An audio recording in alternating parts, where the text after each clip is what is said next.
Good morning, everyone. We are live from Council Chambers, and before we begin, I will go over the emergency response plan for this room. In an emergency, everyone must evacuate through the nearest safe exit. Those seated in the gallery will take direction from security, and Council will take direction from myself.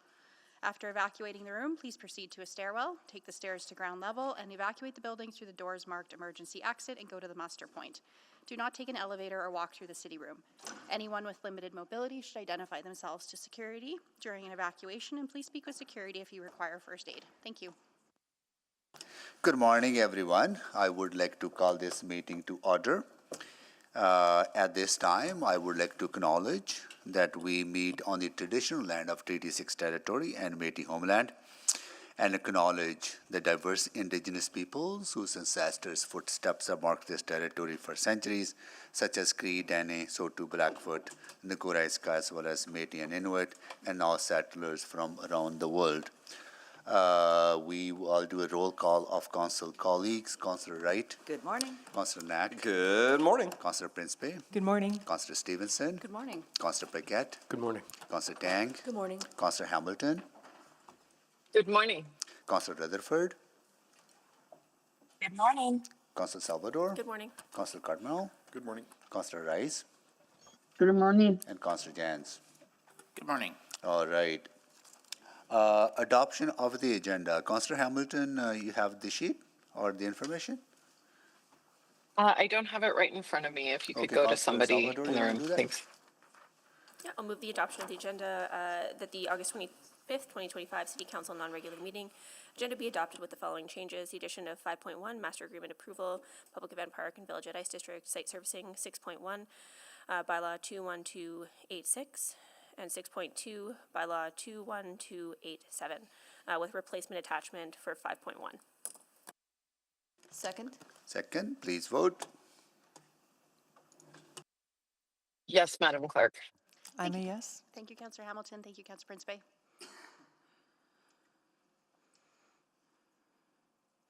I'm a yes. Thank you, Councillor Wright. Yes. Thank you, Councillor Jans. We have all the votes. Display the votes, please.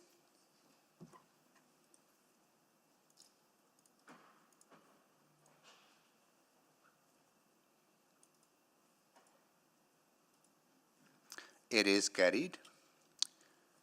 Can you see if that gentleman, okay, no worries. Any protocol items? Are there any protocol items? I see none. Select items for debate. Councillor Stevenson, you want to select this as a downtown councillor? Yeah, thank you, Mayor Sohi. I will select 5.1, and I believe I will also need to select 6.1 and 6.2. Okay. 5.1, 6.1, 6.2. Okay. Thank you. There are no other reports to vote on. A request to speak, we don't have any. Requests for specific time on agenda. Nothing. Vote on bylaws not selected for debate. We don't have any. Reports to be dealt with at a different meeting. None. Request to reschedule reports. None.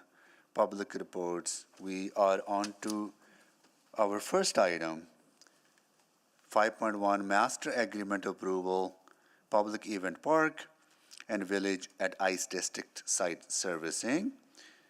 We'll go to administration for a presentation. I understand there is a very comprehensive, detailed presentation that will take about 25 minutes to go through.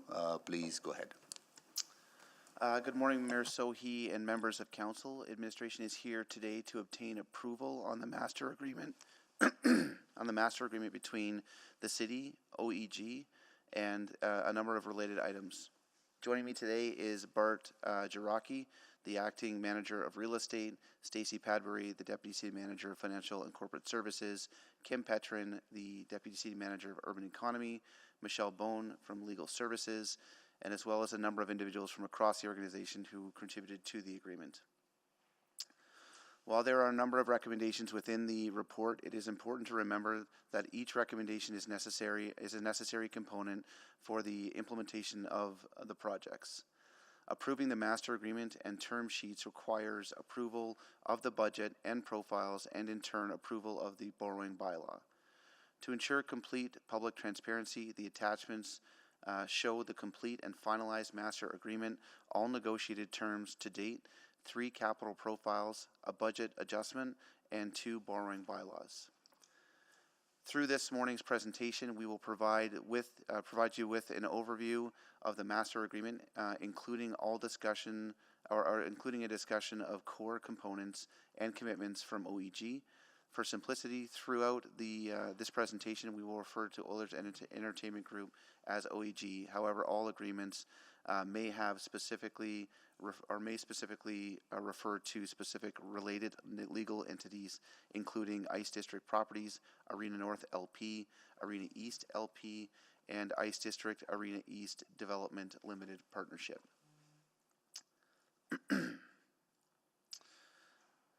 There have been a series of reports and actions that bring us to where we are today. City Council approved the non-binding MOU in January of this year. This was followed by a joint announcement in connection with the provincial budget, which included provincial funding for the identified projects. In May, City Council accepted the Downtown Action Plan and Cabinet approved the CRL extension. In June, Council approved the amended Capital City Downtown Community Revitalization Levy Bylaw and CRL Plan, which led to ministerial order of the CRL and bylaw in July. Through this process, Council has provided input on the core projects, event park and site servicing for Village at Ice and Coliseum demolition, that were critical to both the signing of the MOU, but also subsequently that were critical to form the part of the CRL project list. Excuse me, sir. I'm going to ask you to leave. Yes, please leave. Yeah, then if you want to be here, then be quiet.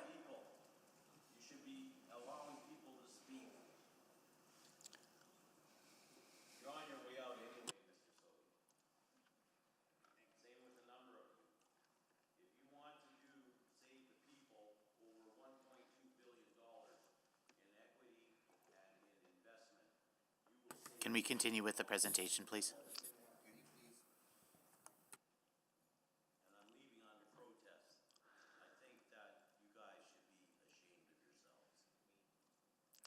So that brings us to today. Go ahead, please. Next slide. Is that here? The information before you today is a culmination, almost 2 years of work between administration, the Government of Alberta, and OEG Sports and Entertainment on the fundamental components of the agreement that would see co-investment within the City of Edmonton on the event park within the downtown core, as well as site servicing related to residential development at the Village at Ice District, and critical funding for the demolition of Coliseum and the development of exhibition lands. Early discussions led to the signing of a non-binding memorandum of understanding approved by Council at the beginning of this year. Since entering the non-binding MOU in January, critical enabling work has progressed, including provincial budget approvals related to the projects and necessary amendments to the extension of the Capital City Downtown CRL. The next critical aspect of this is a fully negotiated master agreement between the City of Edmonton and OEG that is before you today. Under the terms of the MOU, this agreement must be executed by September 1st, 2025. All negotiations have been undertaken in alignment with the MOU, including the principles you see outlined in this slide. Public benefit and value for taxpayers, public infrastructure as a catalyst for downtown safety, security, and community well-being, investment that support the construction of more attainable housing, revitalization, economic diversification, and growth in the downtown, and investment in the visitor economy through sports, entertainment, and event attraction. I'll now turn it over to Mr. Jiraki, who will walk you through some of the specifics of the agreement. Good morning. The Memorandum of Understanding between the city, the province, and OEG includes 3 significant projects. The Public Event Park, which comprises of an indoor-outdoor event space that will support downtown revitalization and vibrancy, provide community space for public and nonprofit organizations, and further attract events. The Village at Ice District Site Servicing, which supports up to 2,500 residences in a variety of housing typologies, as well as commercial spaces in a public park, which requires public infrastructure and servicing upgrades to support such growth, and the demolition of the Coliseum and related site enhancements to support the exhibition lands redevelopment. Next slide, please. Since the signing of the MOU, the city and OEG have been negotiating the master agreement and all required ancillary agreements. This master agreement creates a binding commitment between the city and OEG to advance the event park and the village site servicing projects based on the financial contributions outlined within the MOU. In a moment, we will walk through the financial contribution section with respect to each party. The agreement includes conditions that ensure we can complete all required steps. For instance, the city and OEG will complete the Village at Ice District infrastructure work and the design and construction of the event park. All grant funding agreements must be executed by the city and the government of Alberta, as that is where the provincial financial contributions to all projects will become effective. As negotiations on these are ongoing, the master agreement includes a timeline for completion of these grant agreements, and thus far, provincial administration has committed to meet these timelines. Financial commitments from the GOA and the city, as they relate to the public event park and the village site servicing, are maximums, and any costs in excess of the maximum amounts for these projects are the responsibility of OEG. All ancillary agreements must incorporate the terms outlined within the term sheets and be executed by the parties. And to fulfill the financial obligations, the master agreement requires all necessary borrowing bylaws to be approved by City Council on or before February 28th, 2026. To facilitate this, administration has included first reading of the borrowing bylaw on today's agenda. With approval of this bylaw today, administration can proceed with prearranged advertising of the bylaw, allowing for approval of second and third reading of the bylaw prior to the municipal election. Next slide, please. The master agreement and ancillary agreements include the following commitments from OEG. OEG will advance the site servicing work that will prepare and service the Village at Ice District for future building construction. OEG is committed to progress building the first 354 units at the village by the second half of 2028 and using reasonable commercial efforts to build 420 additional units within the following 5 years. Units would include a mix of market and non-market, subject to market demand and conditions. OEG and the city have also agreed to advance the connection of both the Village at Ice District development and the public event park with the downtown district energy system if it does not interfere with the commercial assumptions and agreed upon timelines, scope, and budget. It's important to note a future decision from City Council would be required related to the approval of a business case, funding, and construction of the downtown district energy to connect these projects. Through the execution of a public benefit agreement, OEG is also committing to provide ongoing free to low-cost access and community usage of the public event park for a minimum of 1/3 of the available bookable time. Next slide, please. The total budget for the 3 projects is $408.2 million. Of this, $250 million will be for the event park, $68.2 million will be for the Village at Ice District infrastructure, and a total of $90 million will be for the Coliseum demolition and exhibition land site enhancements. The funding sources for these projects are a combination of debt financing, grant funding from the province, cash and in-kind contributions from OEG, and existing city funds that were previously approved towards the Coliseum demolition. With regards to the $189.8 million of total debt financing recommended within this report, $127.8 million will have its debt servicing funded with revenues from the downtown CRL, and $62 million will have its debt servicing funded with lease revenue paid to the city from OEG for the public event park. With regards to the grant funding agreements provided by the Government of Alberta, $80.5 million is restricted towards the public event park, $22.9 million is restricted towards the Village at Ice District site servicing, and $55 million is restricted towards the Coliseum demolition and site improvements. The land that the event park sits on has been independently appraised at a value of $42 million, and OEG will sell the land to the city, of which $22 million will be considered an in-kind contribution to the project, and the remaining $20 million will be debt financed and repaid through OEG's lease payments as previously described. OEG will also contribute $3 million towards village infrastructure costs, which will not be reimbursable through a cost-sharing agreement. Finally, with the province funding the Coliseum demolition directly, the $35 million worth of city funding that was previously approved towards this project will instead be adjusted to go towards future exhibition land site enhancements, as per a condition of the Memorandum of Understanding. In total, the province will contribute $183.4 million, the city will contribute $137.8 million, and OEG will contribute $87 million. It is also important to note that this contribution from OEG doesn't reflect any of the additional capital that OEG will invest in the vertical or building construction within the Village at Ice District. Next slide. Approval of the master agreement and associated capital profile would see the city and OEG progress the construction of the event park with the preliminary construction completion date of spring 2029.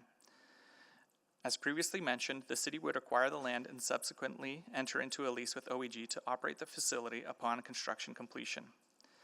As the city is contributing a third of the funding for this project, it was critical that there was an ongoing commitment from OEG that the building would be accessible to the public for a minimum of 1/3 of the bookable time.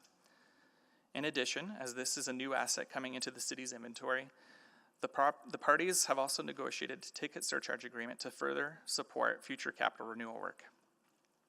To make all of this take effect, multiple ancillary agreements and term sheets have been negotiated, and I'll take a few moments to cover these in the next few slides. The primary purpose of the Construction Administration Agreement is to establish the working relationship between the city and OEG with regards to the administration of the planning, design, and construction of the event park. As the facility is going to be a city-owned asset, it is imperative that the city has a role to play in ensuring that the scope of work aligns with city policies and standards, except for Climate Resilience Policy C627. In addition, through an effective shared project governance framework, administration will be at the table alongside OEG, similar to the development of the Rogers Place Arena, to monitor all aspects of the design and construction and to be involved in the decision-making process. To main construction timelines, procurement of both the external project manager and the functional programming consultant has begun following City of Edmonton procurement standards, with the important caveat that everything is still subject to City Council approval of the master agreement. Further clarity is added that any cost overruns are borne by OEG and must be paid in cash. No lease amendments or other debt mechanisms by the city can be harnessed. Next slide, thank you. The lease agreement is anticipated to commence in 2029 and run coterminous with the Rogers Place lease, ending September 2051. At the end of the lease term, the city will have recovered OEG's contribution of the borrowed funds, plus interest and carrying charges through basic rent payments. The lease will include 3 10-year renewal options at a negotiated market lease rate. Similar to Rogers Place, OEG will also be granted a right of first refusal to lease or purchase the public event park, meaning that if within a defined time the city receives an offer to purchase or lease the public event park from a bona fide third party, the city would need to provide an opportunity to OEG to purchase or lease the facility. OEG will be operating and managing the facility over the term of the lease, but it should also be noted that the city has agreed that portions of the building may be assigned to the Edmonton Oilers Community Foundation, provided that OEG remains fully responsible for the obligations in the lease. Operational costs of the facility will be borne by OEG, and the city is responsible for capital renewal costs. However, those will be funded in part by a ticket surcharge mechanism. Next slide. The purpose of the ticket surcharge is to ensure that the city and OEG are responsible for their proportionate share of the future capital costs at the event park, and to enable a ticket surcharge mechanism as a mechanism for users of the event park to contribute to future capital renewal costs. Through this agreement, the city and OEG agreed to mutually establish a capital maintenance responsibility schedule, setting forth what building components are included and the expected rehabilitation work, amongst other items. The schedule will then be used to determine the annual capital contribution amount, with OEG's proportionate share being 2/3 and the city's portion being the remaining 1/3, aligned with the public benefit percentage. The city will establish and manage the capital reserve fund within which these funds will be held, and the parties will review a capital renewal plan every 5 years to support effective decision-making. OEG has agreed to provide all funds collected via the ticket surcharge to the city and backstop any shortfalls. If a capital expenditure is required and the capital reserve fund does not have sufficient funds to pay for it, an additional rent under the lease may be established through mutual agreement between OEG and the city. The purpose of the public benefit agreement is to ensure that OEG is providing the required amount of time for public use and for the city to monitor and confirm that obligation has been met through the term of the lease, or throughout the term of the lease. Public benefit is generally defined to include two types of events: events that are free to low cost to the public to attend, and/or community or nonprofit group rentals of space at below market rates. A more thorough definition is included in the attached term sheet. A public usage committee will be formed consisting of OEG and COE representatives that will be responsible for reviewing and confirming an annual events calendar that outlines anticipated commercial events and public usage. Details of minimum responsibilities have been outlined in the term sheet, but some of the core features include the requirement for the following: city review and approval of which groups qualify for public benefit purposes, city review and inform scheduling to ensure the public event park is adhering to the purpose of the public benefit agreement, and city to review and approve rates for public benefit purposes. The event booking decision process will be further detailed to include considerations such as how events, both near term and more than a year out, are approved into the events calendar, how to equitably share prime bookable days while maintaining financial sustainability. Each bookable space will have an hourly cost calculated that reflects the proportionate share of any operating costs.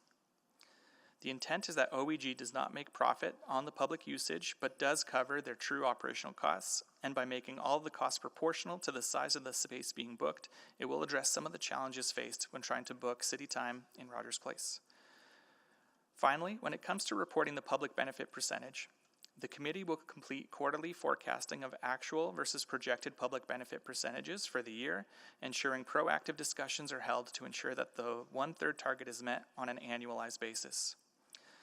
The committee will also complete an annual report which will detail a summary of the amount of time available for public booking and the actual utilization of the available space, and as much as possible, the number of users or participants making use of the available public benefit times. Next slide.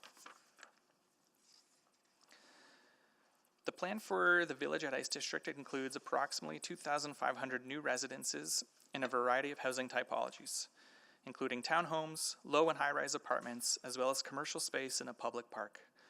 The intent for the village is to focus on purpose-built rentals and privately owned units for more modest incomes, including university students, seniors, and families.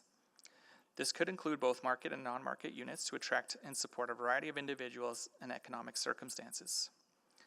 OEG is responsible to advance all of the work required to service and prepare this land, including the necessary public infrastructure, with the city agreeing to reimburse the costs of the public infrastructure over various stages of development through a cost-sharing agreement. Next slide. Prior to speaking about the cost-sharing agreement, I'll first share some of the high-level details around the projected work related to the Village at Ice District. OEG plans to complete conceptual design work for the entire village site by early 2026, followed by completing detailed design packages and scopes of work for each stage of development. Remediation work will follow and is planned to occur over the entire development, resulting in it to be likely spread over multiple years. The first buildings are expected along 106th Avenue, comprising the first 354 units, with work starting by the second half of 2026. Underground servicing work for this batch of units is estimated to be completed by the end of 2026, meaning any tie-ins to the downtown district energy would need to meet this timeline to maximize efficiencies. Streetscaping work shall be undertaken in parallel with the vertical construction of the towers and will result in the first 354 units being completed in 2028. The current schedule forecast has the next 420 units having the underground services completed in 2027 and all streetscaping and vertical construction completed by 2029, noting that the master agreement obligation does have the flexibility to stretch to within 5 years following the completion of construction of the initial 354 units. All underground service work for the village is planned to be completed by the end of 2029. With regards to the cost-sharing agreement, OEG will only be reimbursed for work upon completion and when certain milestones have been met. For instance, the city will reimburse for remediation work upon a remediation certificate being provided or such other regulatory approval that is necessary, and after OEG has spent their first $3 million towards this work. Subsequently, OEG will only be reimbursed for on-site construction work such as streetscaping upon a construction completion certificate being issued. As this will be done by stage, it is intended that this work will occur after buildings have been constructed. The end result is that OEG will be encouraged to perform and construct the vertical construction in order to obtain reimbursement for the underground and public infrastructure.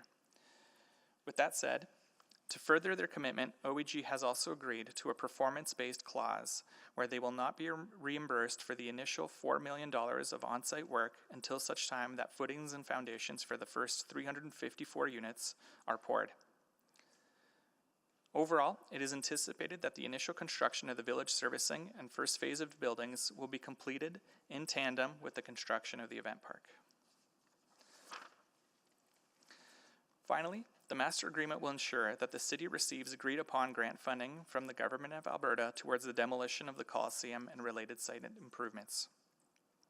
As part of the deal, the city must spend a minimum of $35 million towards the cost and expense of site enhancements related to Coliseum demolition or other public infrastructure investments within exhibition lands. At this time, the city has not determined how those funds will be allocated, as this will be informed by updated project budgets and interim redevelopment plans that are underway. Next slide. The master agreement and ancillary agreements fulfill the original intent and principles of the MOU. Timely construction of the event park will enhance the visitor economy and be a catalyst project in supporting safety and community well-being through drawing more people downtown and ensuring community organizations have low-cost access to the new facility. The negotiated cost-sharing terms for the Village at Ice District will enable prompt development, supporting revitalization, leading to the construction of attainable housing, and grow the capital city downtown CRL tax base to support further investments. Funding for the demolition of the Coliseum allows the city to reallocate committed dollars to other public infrastructure projects that will support expedited redevelopment of exhibition lands. To maintain the timelines outlined in the MOU, administration is seeking a decision from council on the recommendations within the report. The recommendations must be voted on together as they all form critical parts of the overall deal. We appreciate the time to go through this in greater detail, and we're happy to answer any questions council may have. Thank you. All right, thank you so much for the presentation and all the hard work that your team has been doing on this master agreement. Now we will open for questions from council colleagues. Councillor Stevenson, I think this is a non-regular council, so I think let's go through the questions first, and we can talk about thinking about the motions. Right? Yeah. Great, thank you, Mayor Stohey. First of all, just thank you to everyone who's been involved in these negotiations. It's a huge amount of work, and really appreciate everything that you as our staff have put into it. And there's a lot to be excited about. And I think our work now is just to ensure that we're not only maximizing public benefit, but mitigating risk. So I have many questions. I just want to apologize in advance. Just in terms of the timing, we haven't had some of that regular time to do due diligence around questions of clarification. So look forward to a conversation in public today. So focusing on some of the risks, we've had some conversations in the past just around phasing and timing, but one thing that was new for me looking at these documents was in attachment 4, a reference to event center being used for conferences, conventions, and trade shows. This wasn't a use I had previously been aware was an intent for the event park. Just wondering administration's thoughts on that. So on this one, through the discussions with OEG, we left the uses that are permitted a bit more broad to allow for their flexibility in terms of how they can maximize the facility and ensure that they can utilize it to the maximum extent, and so that's why that was included in there. Okay, and I know that we had done some work. We had raised the risk previously about event park potentially cannibalizing some of the existing venues. Opening this up for conferences and conventions seems to directly threaten our own asset with the convention center. Just wondering if there was any analysis about the capacity for us to absorb additional conferences. So the inclusion of that clause doesn't necessarily suggest that that's going to be something that will for sure be included, and to which degree we don't know, like in terms of how often those types of uses might be utilized by the proponent. In terms of an analysis, we haven't done a detailed analysis on the full impacts around other properties. However, the work that Explore has been doing in terms of managing the existing spaces that they control, being the Expo Center and the hall, I'm losing my words right now, we believe that they'll be able to continue to attract the necessary events and are making the proactive work to ensure that that happens. I'm not sure. Like, it seemed I was Explore aware that this was a potential use of event park?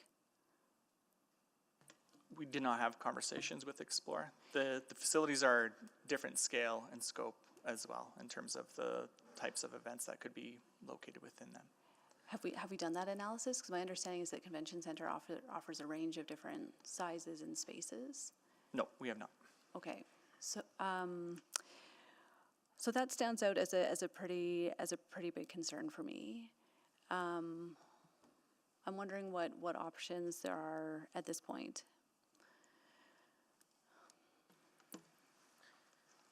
So I think throughout this process, we have been transparent about the fact that this agreement wouldn't curtail the types of events that would go into this facility. At this point, we've negotiated an agreement that allows for a wide range of use, and I think it would be probably concerning to remove elements of use at this point. Can you, what are the ways in which that clarity has been provided? Because I've been looking over some past documents, and it's typically been, sports, entertainment, cultural events. So how do you feel, how have I missed that clarity, I guess? Why am I surprised by conventions and conferences?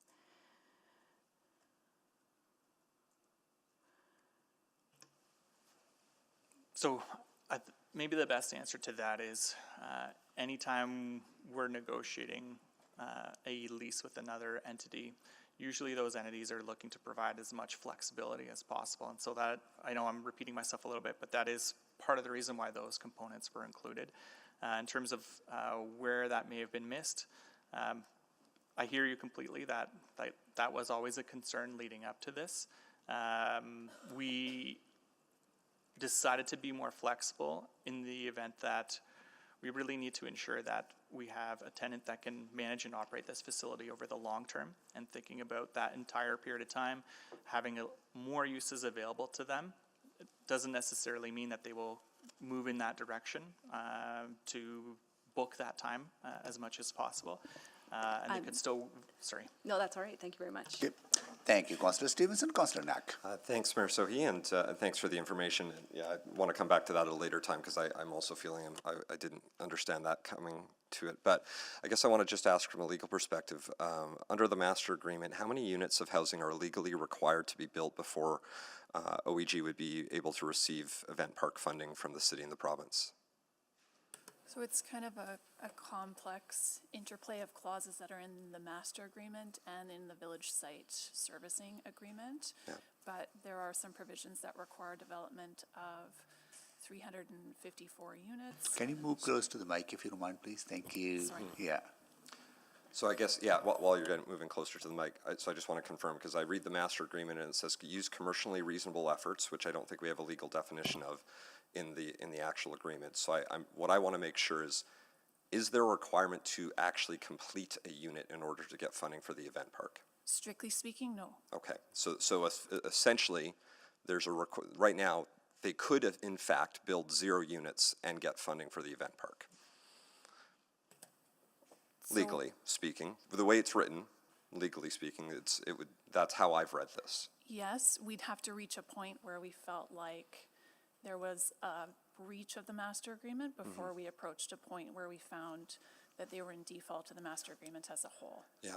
But to say 1 unit, I can't. Yeah, and I guess my piece is, there's no, as I read this term, commercial reasonable efforts, what legal mechanism do we have to suggest that somebody would be in violation? Because if we've essentially written this saying 0 units have to be built, then I don't know how we would actually be able to have a legal conversation about whether they should or shouldn't have gotten any money. Yeah, and commercially reasonable is a legally understood term. Okay, can you, in- yeah, sorry, in the it's not for me, community. so yeah, can you tell And me? so it's evaluated on the basis of each individual agreement. So it's not, there's no definition that applies to every commercial contract. It's looking at what the commitment was under this agreement. Did they undertake commercially reasonable efforts to execute their responsibilities under this agreement? So that it would be assessed on an individual basis. And the members of the legal community, in this case, if we went to arbitration, because we were unable to decide whether that had been done ourselves, an arbitrator would be the one to evaluate that ultimately. That's helpful, thank you. I guess I want to go to the rest of administration. That confuses me, and I'm hoping to get a better sense of why there's what appears to be a requirement of no units built in order to do the event, get the event park funding. Because it feels like when we started these conversations, including in the principles which we discussed at the beginning of this presentation, the principle of supporting investment to build more attainable housing, I feel there was a lot of conversation around housing, and now what I'm seeing is not a requirement to actually build a single unit of housing. So can you help me understand why that maybe isn't in this final agreement? So if you were to look into the site servicing term sheet as well, and so that's where the cost sharing component comes in, that's where you have some added measures to really push towards the construction of those units. So the first one being OEG fully intends on moving ahead with doing some of the concept work and the remediation work, and then that will lead into the on-site servicing work that's required. This will put them into a position where they've essentially have spent roughly at a minimum $7 million that won't be reimbursed to them until such time that footings and foundations are poured. And so we have a component that ties in and really enforces some of that work. But similar to the Rogers Place agreement, it had similar terms in terms of using commercial reasonable efforts to invest. I think at that point in time it was $100 million. And so these are standard clauses that most developers will agree to, and it's really difficult to get into a situation where any developer would be willing to provide a full guarantee that units will absolutely be built. Yeah, and I guess for me, I'm curious, because our goal was 2,500 units. Right now, legally, we are requiring 0. Even at 354, that feels like, that's what, 12.5% of the expected unit count that we were hoping to get to. And so I guess I'm just trying to figure out, it feels like, I get we probably wouldn't have expected 2,500 units, but 0 or 354 feels like we're quite a ways off what our original target was. So I'm hoping to just understand that. Yeah. What we've been able to negotiate in both the master and the site servicing is what you see before you. We understand through all the discussions that we've had with OEG that they fully intend on moving ahead with those 354 units, and they've made the added commitment to continue to work through the next phase of the next 420.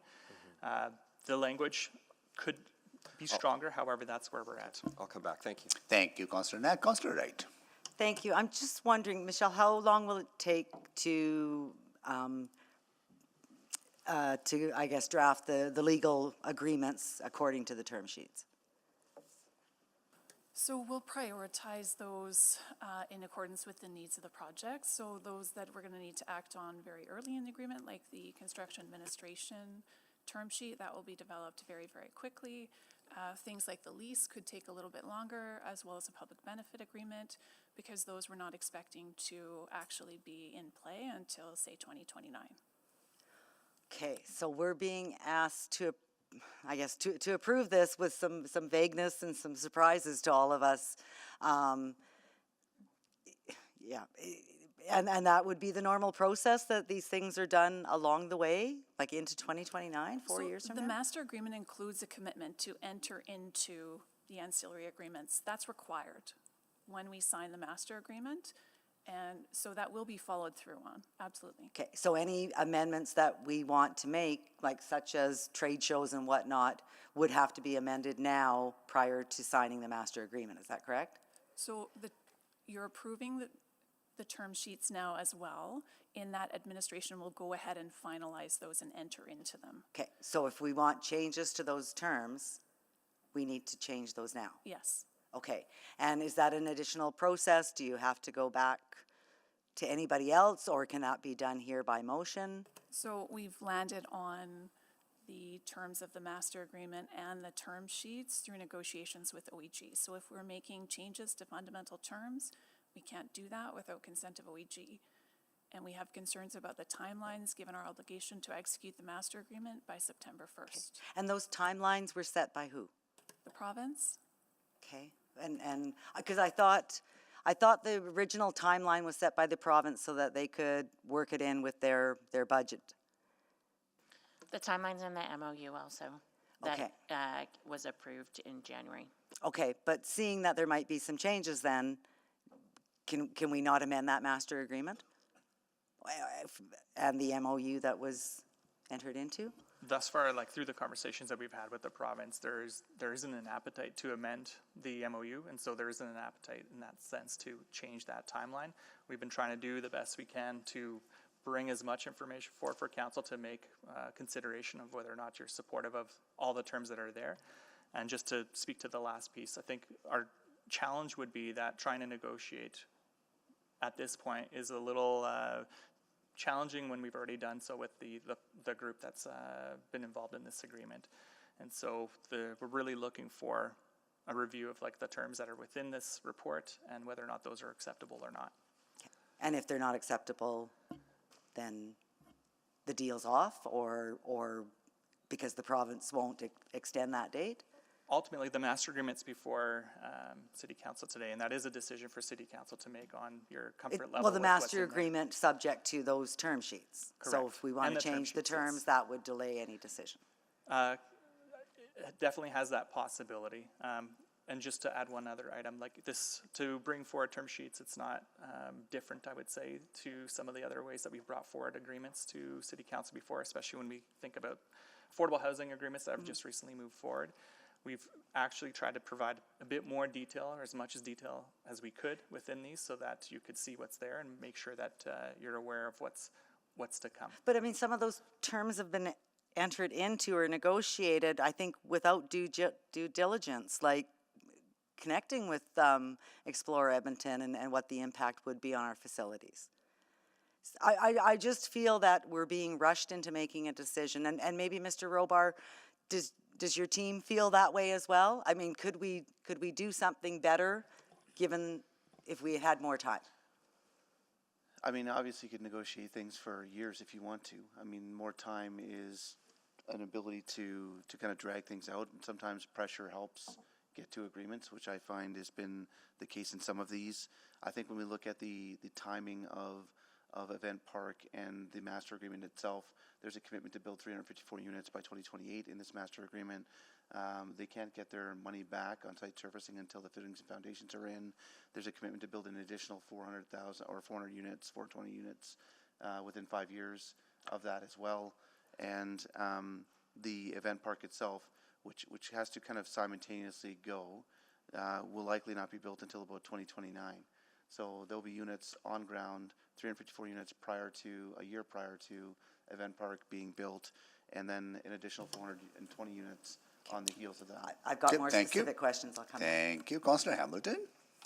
Thank you. One of the questions I had in the master agreement, it says that the municipal equivalent, in terms of contribution to the Village at Ice District is about $33.8 million, or some sort of in that neighborhood. And it is identified as that sum is identified as the amount of which we would essentially be getting out of the CRL, our municipal, the municipal portion of that. My question is around the CRL underperforming. So we're kind of putting money up. Is there the potential, what happens if the CRL underperforms in terms of regaining our contribution? So I think there's the same risk with any CRL. If we make an investment in costs and we don't recover through lift in the time period of the CRL, then the money post time period from CRL continues to be earmarked until we pay for the capital costs that we've incurred. Okay. So we will recover it. It's just the timeline or the horizon on which we recover it in, correct? Correct. We wouldn't be able to leave those expenditures unfunded. Okay. I'll just add, Councillor Hamilton, Kim here. We also are looking at using the provincial grant funding first before we use CRL dollars. Okay. That will further help mitigate that. Okay, so front-loading the grant funding. Okay.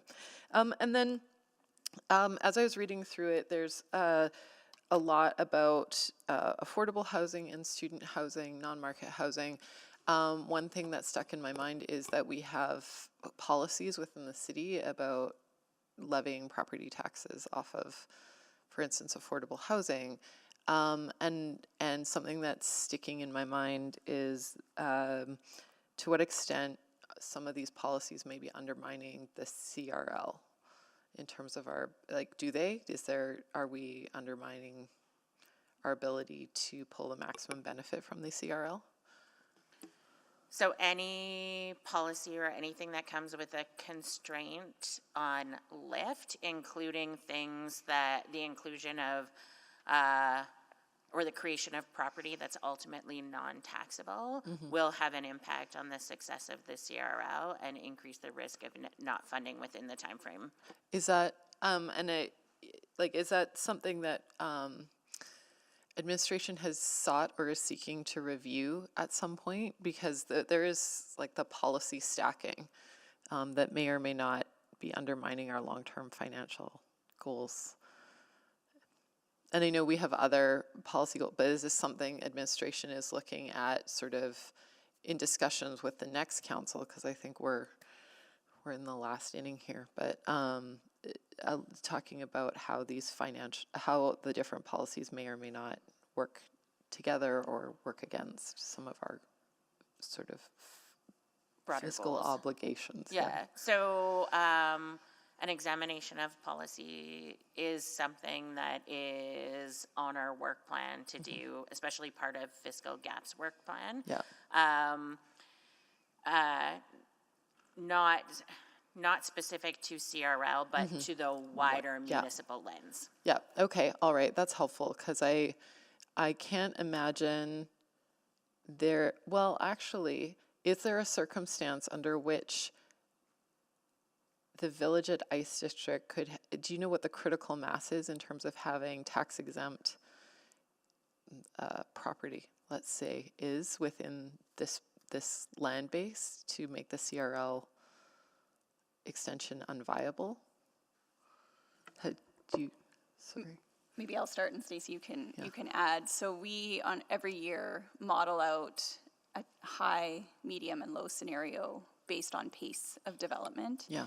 And so we've done that, and we bring that report every year to council to be able to help inform or manage On the CRL? on the CRL side. Okay, but do we know, is there a certain unit number or land base number we get to? Because we also just approved the student housing piece of, like last week. But is there a land base number we get to where we can no longer support the CRL? I'll follow up on that. I'm mindful of your time, but the student housing is funded through the Housing Accelerator federal dollars. Thank you. Thank you. Councillor Salvador. Yeah, thank you so much, and thank you for all the work on this done to date. I want to follow up on some of the questions around the language of commercially reasonable efforts, and maybe, you know, within that same clause, the language around based on demand in the Edmonton downtown market.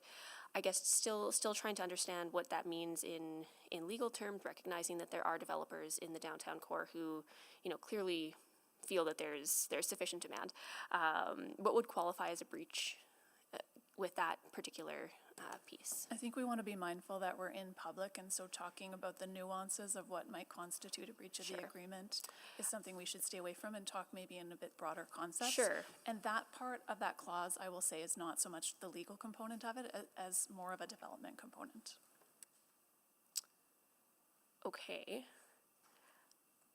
Okay, I might come back to that in broad terms, but I'm going to ask about public benefit as well. So I guess I'm looking for just a bit of elaboration on the primary differentiator between the approach we're taking with the public benefit agreement here versus maybe what we've seen with Rogers Place. You know, I don't think that's been as successful as we would have hoped on the Rogers Place side. So what is the primary difference that we'd point to, or mechanism to ensure that this is more successful than what we've seen with Rogers? Yes, thanks for that question. The main difference between the two, I would say, or one of the main differences is this public benefit agreement is something that will last throughout the term of the entire lease. There wasn't that strong commitment within the Rogers Place. And so what that does is that it ensures that the city has an ongoing involvement with regards to what's going on at the facility. And so that deals with approval of schedules and understanding of how space is being utilized, so that when we're looking at prime times, is it all going towards OEG versus can some of that be available for public or nonprofit type use? How does that align with the financial sustainability of the facility as well? And then ensuring that the city actually has a chance to review and approve rates.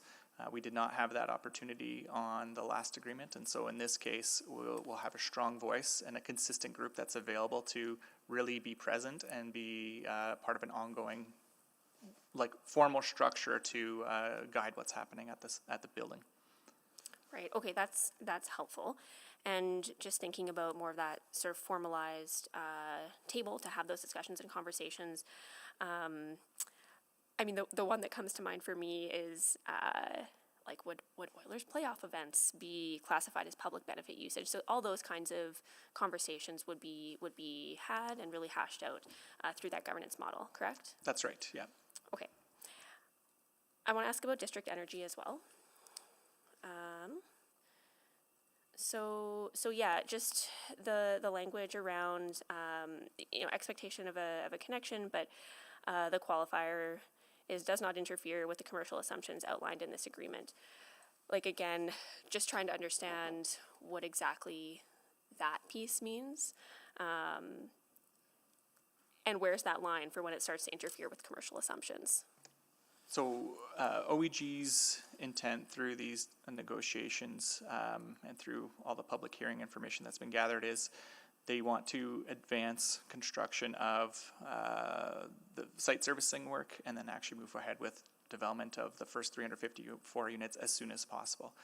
And so that unfortunately comes into a bit of a crosshair, I guess, with district energy, as we don't currently have any system that's available to connect into that location.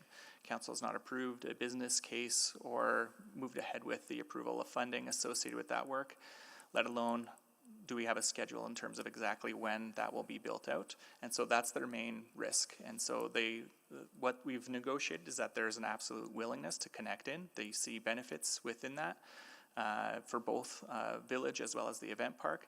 but there are separate decisions that need to be made in terms of actually advancing that work, and there are costs associated with doing that. Right. So just based on the timing and that work around the business case and funding hasn't necessarily been had or finalized, is it even viable, given the condensed timeline to on our end, on the city side, to get some of that work lined up?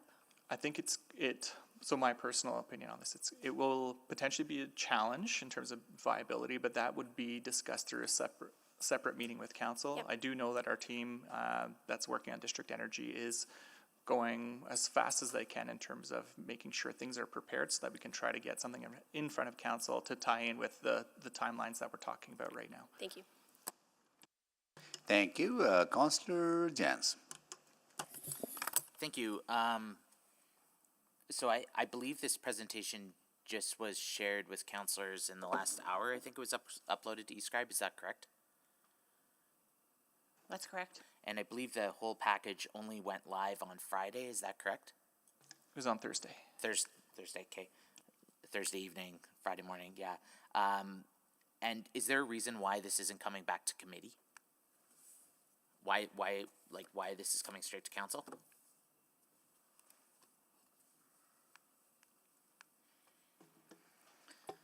I think this was our agreed upon path to public because we would have had speakers at the CRL and the addition of the projects to the CRL. I guess I worry again about a rush timeline here that we haven't heard from members of the public. We haven't heard about the implications from Explore. This is a ton of there's a lot of considerations here that I haven't had myself barely a chance to review. Other community members have reached out to me with the same concern. So I just want to flag that for my colleagues that maybe we should refer this to committee and hear from the public and just make sure we're really doing our due diligence there and consulting some of the other partners who will be implicated for this. With that being said, if this is approved today, what is left in our tax-supported debt? I'm trying to get a sense of our financial position going into the next year, if this is approved today. What is our debt capacity? I can get that number for you. And just all in, because I guess my worry is some of this is CRL, some of this isn't.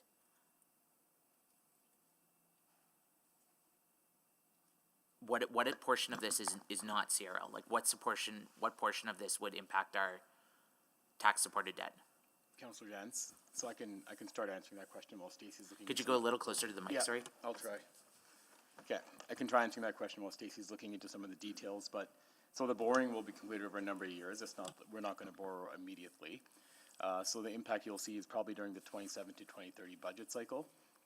And right now we're forecasting during that budget cycle, you're going to have tax-supported debt limit room around $1.59 billion.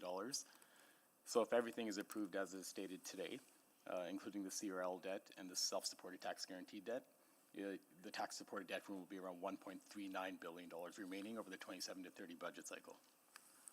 So if we approve this, the 1.59 goes down to 1.39. So this is about a $200 million impact. 200 million.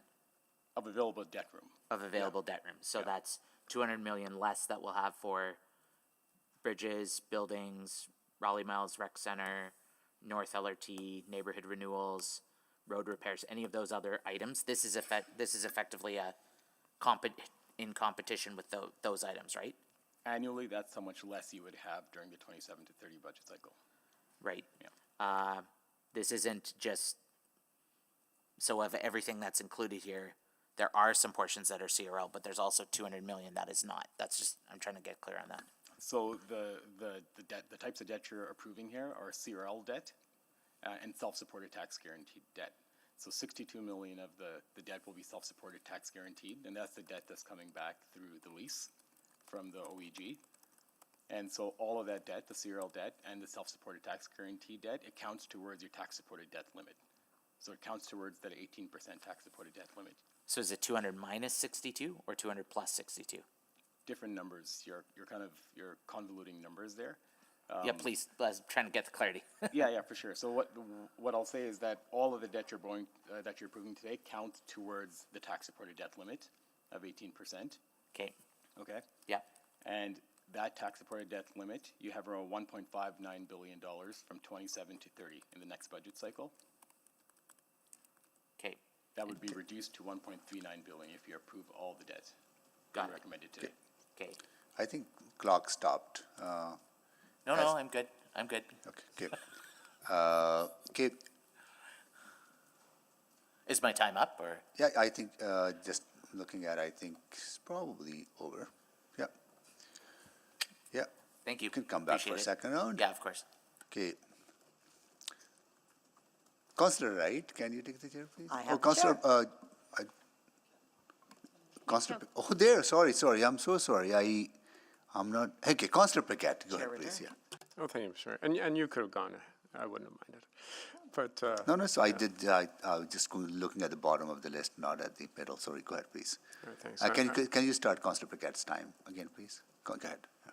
Yeah, we never know when our time is up, but I guess that just means we got to make the most of what we've got. So, yeah, no, this is a great conversation. I read over everything a few times over the weekend, and it looks pretty tight, to be honest. But I've got a few questions, and the first one is, you know, some people are concerned about the cost, but what I'm more curious about is the return. And I'm wondering if we can talk about, in general, what that economic return looks like in you know, the framing of like more people living on the north side of downtown, and you know, what this does for us as far as being able to advance the CRL and the money that would come into the city and the jobs and the impact, things like that, just the overall economic and social return. Councillor Paquette, this is, aligns quite well with our downtown action plan, which had 4 goals. Economic development, residential, increase vibrancy and business growth. And so on the slides in the presentation, you would have seen the investment into the projects, the jobs created, and the expected economic benefit. Further to that, the Village of Ice provides more housing in our downtown, along with a public park and some commercial spaces. So more people living downtown, more people shopping, more people visiting, and more jobs created as a result. And the investment of the construction of the Village at Ice is significant in terms of the investment needed to build vertical development. Yeah, and obviously that would employ a lot of tradespeople and union labor, and we'd get that, you know, that money in our economy, I would assume. That's fair, yes.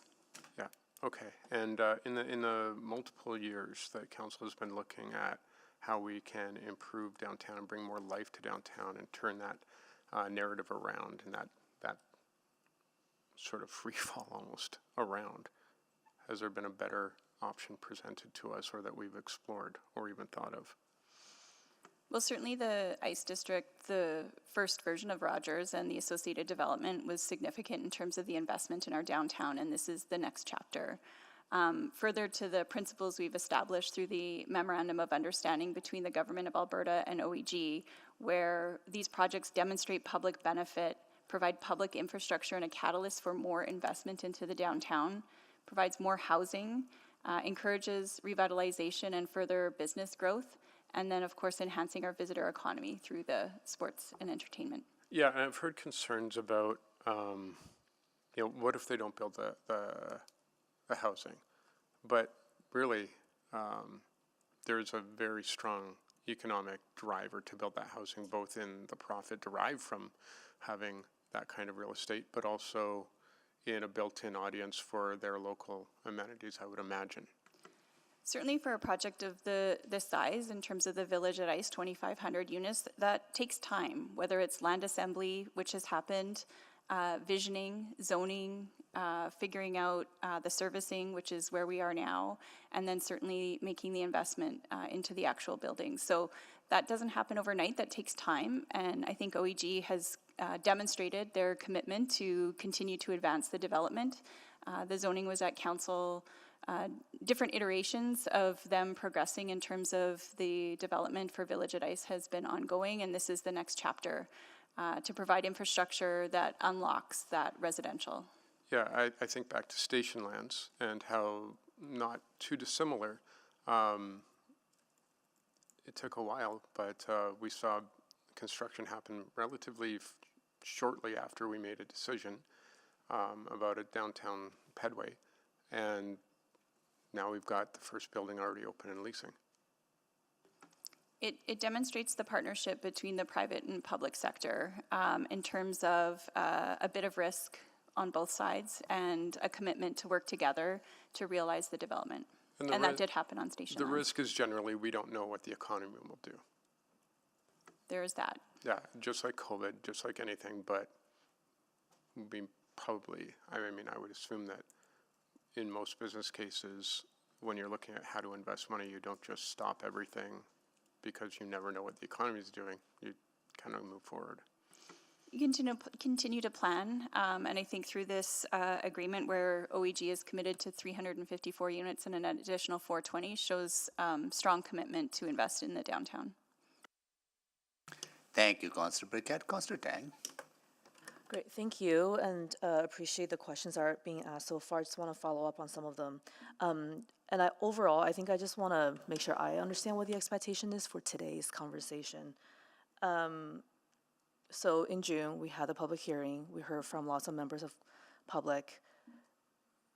Council give you some expectations for what we wanted to see in this master agreement, and I think I see a lot of that. And you referenced that, so thank you for that. Can you speak to a little bit of the timing of the report release question that Councillor Jans brought up? You know, I imagine from June until this week or last week, it's been negotiation, and hence why the release of the report, that's a bit unusual compared to typical report release. Yeah, I think the release is related to the negotiations. We had just wrapped up negotiations, I think posted the report a couple days after. Okay, so you basically posted as soon as you essentially signed off from an administration side? That's correct. Okay, and so we've had a few days to kind of soak this in, and there's a lot of agreements, ancillary agreements as part of this package. I guess I'm wondering how much room is there for amendments, but because what I'm hearing is that we've laid some expectations, and some of them I will say surprised me a little bit because it didn't come up back in June. So I had some questions about that, but I'm also wondering, like, is there room for amendments? Should we be preparing for that, or is this it? So the recommendation is as outlined within the report in terms of approving the master agreement as is and the term sheets as is. The negotiations, just to elaborate a little bit more, have been going on essentially since January right up until Tuesday of last week, where we finally ended negotiations and we were ready to go, and then we posted the report as soon as we could get it out there. So in hindsight, always want to get council more information earlier so you have enough time to review. This was a real challenge to try to negotiate roughly 8 to 9 agreements to the extent that we have thus far. And so, yes, our recommendation would be it's approving what is in front of you and not looking to renegotiate, as the timing just does not allow for that. Okay. That's good clarity, because I think I thought maybe there's some room for that. So that, just want to clarify that there isn't any of that. And the September 1st deadline imposed by the province, what's the reasoning at the time? Is just like, was it arbitrary? Was there anything? So just going through memory on this one, part of the reasoning was to ensure that the work can get underway as soon as possible, right? Okay. And so in terms of getting the agreements in place, if we delay by another 6 months or another year, everything else in terms of actual work will get delayed, not only on village site servicing and the resulting housing, but also on the event park, which is a key component that the province had included within this. Right. And so this was meant to be a firm timeline that all parties agree to within the MOU. Okay. Thanks for that. We did get some questions around, or I've seen some of the questions circulating in the public sphere around timing of the report, so that was, I think, clarity I think the public needs to hear. Just follow up on the housing question. When we do a typical mixed market housing project and where there is public dollars invested, like, expectations around, let's say, 30%, I mean, correct me if I'm wrong, is typically part of an agreement. Is that true? Like, I'm thinking CMHC, funding opportunities, typically there's a bit of a target of how many of the units here will be below market. So are you referring to CMHC funding or like the grants that the city is entering into? Maybe both. So CMHC will have certain targets that provide better financing rates and Right. structures, and so that will encourage a certain percentage of units to be at a below market rate essentially. And then on top of that, the city has our own grant funding agreements that we'll enter into, and so we will top up capital funding for the construction of a facility in exchange for a commitment that an X percentage of that space will be affordable housing. Do we have that for this? I know it's not the same structure, but, No, do we have that for this, and why not? There's no grant agreement in this place. We don't know the full extent of what the development will look like. And so we've not done that. Will OEG or another entity that they partner with choose to use CMHC funding? Most likely. I think that's something that's been out there and many organizations are using, but we just don't have the detail right now. Okay, thank you.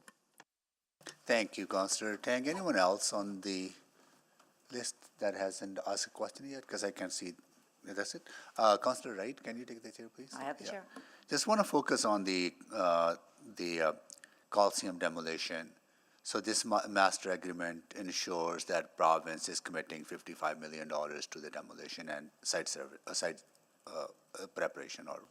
Absolutely. So a key part for us has always been to ensure that we receive that funding. And so the master agreement is conditional on all the grant funding agreements being executed by both parties between the city and the province. Okay. So we will be assured that that actually happens. If for some reason, which we do not expect, the province doesn't do that, then the whole master agreement will terminate. Got it. And that has to be, or will not proceed. Those grant agreements needs to be signed by November 30th? Correct. Just for the exhibition part or the? All of them. All of, including the province's contribution towards site servicing as well as province contribution toward the event park? Correct. Right, okay. And is there understanding from the province that for the event park, the grant funding will be advanced first for the construction? We're still working through some of the details, but we are anticipating utilizing as much as possible grant funding from the province first towards each of the site servicing work as well as the event park itself. Got it. And so does that provide kind of additional oversight about the entirety of the master agreement from the province in a way that they would want to make sure that provincial money being invested is actually realizing the intent of that investment? Absolutely. Late the week before as well, we had a chance to go over the master agreement with representatives from the province too that are drafting some of the content associated with the grant agreement so that they can see how all this works together. And yeah, there will be stipulations and requirements of the city that deal with the event park and what the outcomes are supposed to be, as well as on the site servicing work and specific timelines for that to be completed by. Got it. So they have a vested interest to see that these three components of the agreement move forward. Yes. Okay, got it. So OEG will be required to invest up to $7 million for the village, for its site servicing, but they would not be reimbursed until concrete is being poured into the footing. Yep, so just to clarify, $3 million worth of their initial investment in the work will just not be reimbursable. And then when I mentioned the other 4 million, that is directly tied to encourage them to build the 354 units. And so only upon footings and foundations being poured for those projects would they be able to get that reimbursement. Yeah. This is an effective tool because that means they've already done their development permit, building permit, everything they've needed, and they've obtained the financing they need to actually progress the construction of that work. And so you don't likely see it stopping. Yeah. And then subsequently, they will have to be, they will pay for the initial cost of the other servicing work as it's going, and the city will only reimburse upon those. So there's pieces being scheduled built. investments that they will make, then there's scheduled reimbursement based on milestones that they would have Correct. to make. But the initial investment of their $3 million is not reimbursable. Correct. Then the $4 million that they will further invest will only be reimbursed if they're actually pouring concrete. Correct. All right, got it, okay. The debt servicing, my understanding is that we have to guarantee CRL-backed debt with the tax levy, but the funding sources are CRL and, in this case, the lease payments. It would not require property taxes to be going up as it would in the case of, say, us investing into the Lewis Farm Rec Center. Correct. Because in order to borrow to build Lewis Farm, the only funding source is tax levy. In this case, the funding source is CRL and the lease payment. That's correct, yeah. Okay, All the debt will be funded by lease payments or through the CRL. Okay, got it. Okay, thank you. I will take, I'll the do the chair? second round. We do have Councillor Principe. Oh, Councillor Principe, okay, I'll take the chair back then. Councillor Principe, go ahead, please. Thank you, Mr. Mayor. A lot of my questions were already answered, so property tax, there will not be an increase in property taxes to pay for this. It's through, the funding is through the CRL, correct? That's correct. Okay, thank you. And the ticket surcharge. So how do you determine a ticket surcharge? And from my understanding, it's anticipated that with the ticket surcharge, 2/3 of the capital costs would be covered in the future, correct? So the first question is, how do we determine what the ticket Right. surcharge will be? So the first step that we'll be working through is really doing a capital renewal plan of once we know what the building looks like and we have full design build out, we can start figuring out what work may be required at what stage in the lifespan of that building. And through that, we will start to account for what amount of money needs to be dedicated or set aside into a reserve fund to make sure that we have the funds that are necessary. We will do this proactively, which is another, I think, I would suggest an improvement over other agreements in that we want to do this every 5 years to really make sure that we're hitting the spot and that we can also adjust it as we need. And then collectively, the rate itself would be something that's determined in collaboration with OEG and trying to be as reasonable as possible in terms of the rate that's set out. Yeah, and then we set it annually, monitor, report, and know whether we need to adjust. Oh, okay, that's very interesting, thank you. And then, so through this, over the years, we've been negotiating, and when people get together to negotiate, they have wants, right? What was the city's want? Was that the Coliseum demolition? Is that what we had, is that what we were requesting or looking for to achieve? Yeah, the Coliseum demolition was definitely a want from the city. That's one of them. Through this as well, is that if there's a way to structure a deal that really encourages development and additional housing units, then that benefits the overall structure. And so that can happen both within exhibition lands, but then also at the Village at Ice. And then because of the contribution that's being provided by the different levels of government here, ensuring that there is a strong mechanism that maintains a portion of the building to be publicly accessible at low to no cost rates was another fundamental component. Right, yeah. And maybe the only other thing that I would add is we really also tried to embed our wants into those principles. that we defined at the beginning of the MOU. Right, right. So just with the Coliseum demolition, I know that there is some concern out there that maybe that isn't the best option. And just wondering, from my understanding, it is City Council as a whole. It's a priority to see the demolition and then the future. Yeah, and you've already Construction. approved demolition and funding for demolition. What this does will actually have the province contribute to the demolition, and it will allow us to reallocate the funding we had originally set aside for demolition for enhancements in exhibition lands. And that was, again, a part of the agreement, is that the 35 million that City Council has set aside does have to stay within that area. Is that part of the agreement? Is that correct? Yes, that is part of the agreement, and it was both within the MOU, and we expect that same language within the grant agreement as we get it back from the province. Right, okay. And that was through negotiation?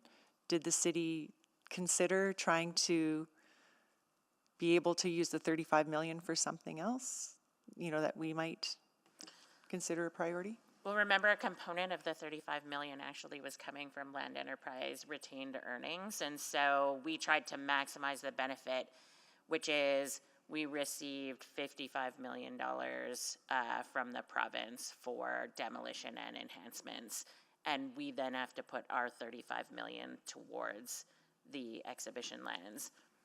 So if, as we were discussing earlier about amendments at this point, if someone were to suggest removing demolition of the Coliseum, that would make the agreement, the MOU, out of order, I guess, or non-valid? So it would definitely impact the MOU. You would lose a really important component of the deal, and you would be funding the demolition of Coliseum. Okay, thank you. Thank you, Councillor Principe. Can you move the second round, please, Councillor Principe? Oh, sure, I'll move the second round. Second. Please vote.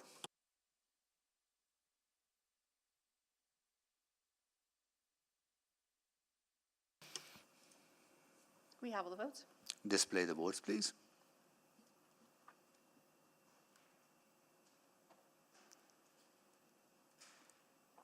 That is carried. Get the list back on the board. Councillor Stevenson. Yeah, thank you very much. I wanted to understand, for my clarity, just in terms of corporate structures, so do the obligations of the affiliates fall to the parent company in the case of bankruptcy or default? So if Arena East LP goes bankrupt, does OEG assume those liabilities? So the master agreement is with OEG itself, and so all of the obligations that flow with the master agreement are with OEG. The other companies are affiliates, and so we have taken steps, and we will do so further even as we enter into the ancillary agreements, because we'll add a bit more detail around that as we enter into those agreements, but ensuring that we have parent company assurances for what we need. Great, so that will be part of the final term sheets, wonderful. Just in terms of those final agreements, so I understand the city manager, pursuant to the authority in section 54 of the city, will execute the ancillary agreements. So just to confirm, that means no check-in with council and no public conversation on those? Correct. Will the agreements themselves be made public? Yes, the intent is we're going to make every agreement public. And so I don't know that we have the website all ready to go yet, but we will be putting everything out there. Okay, and just the thought, because I wasn't able to look up section 54, because it seems like these are higher than the delegated authority of the city manager in terms of the value of the agreements? So 54 is a section that we don't use in the city administration bylaw very often, but it allows the execution of ancillary agreements incidental to an agreement that council approves. So in this case, we're indicating our intent to rely on section 54 of the city administration bylaw. In addition to that, we're including it in the recommendation, saying that council is approving administration entering into those ancillary agreements as part of this particular report. Okay, and recognizing that those have a different timeline, what would be the implications of there potentially being a council check-in on those?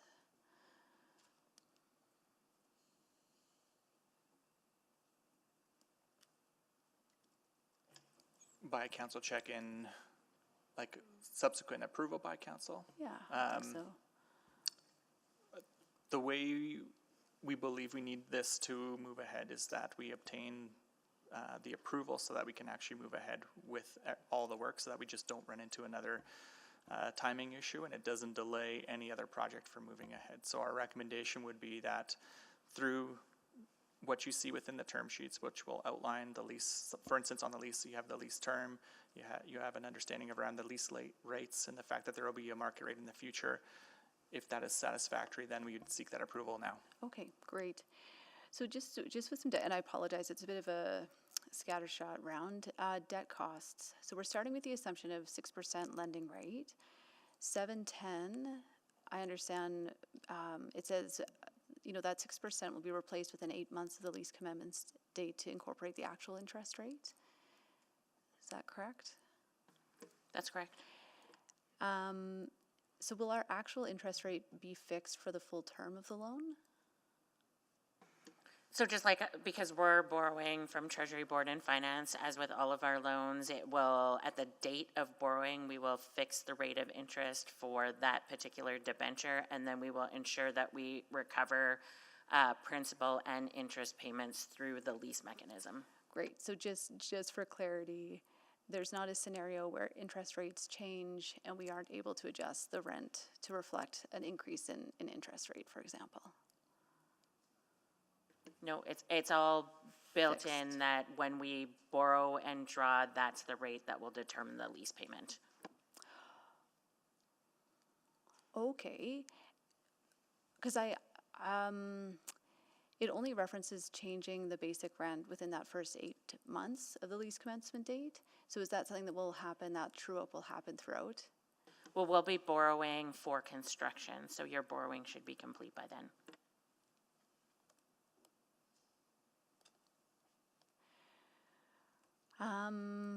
Okay, just for clarity, we will know what the interest rate is 8 months into the lease, and that will not change Yes. throughout the 22 years. Yes. Great, thank you. Thank you. Councillor Knack. Thanks, Mayor. So I'm going to keep focusing on the housing piece just a little bit more here.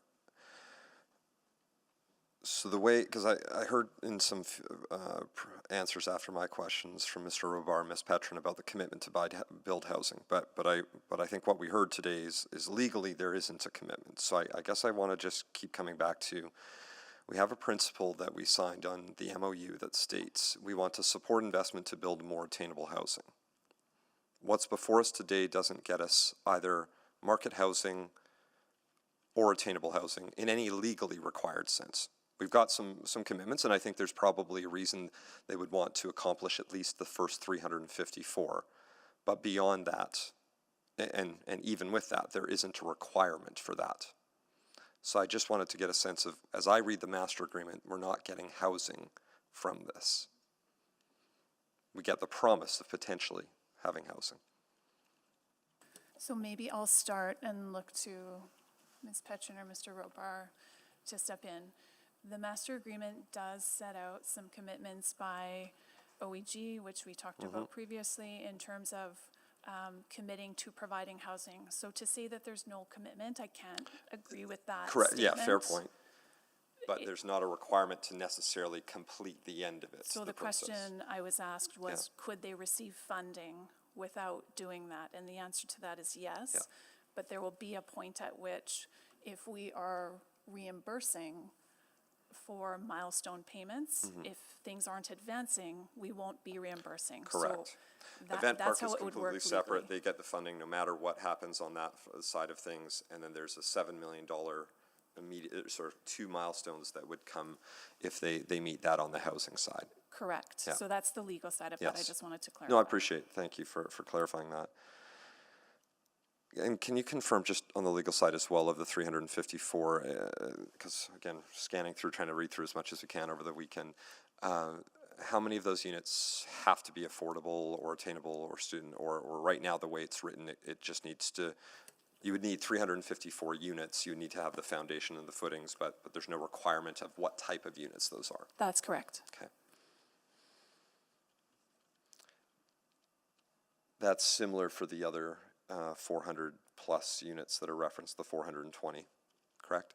Correct. So there's no requirement in before us today to have any type of affordable housing built. Assuming these milestones are met, affordable housing is not part of this discussion today. So there's a general commitment in the master agreement, but there's no milestone, specificity around that and no milestone. There's no, if you build X number of affordable housing units, you get Y. There's nothing like that You're before us today. correct. Thank you.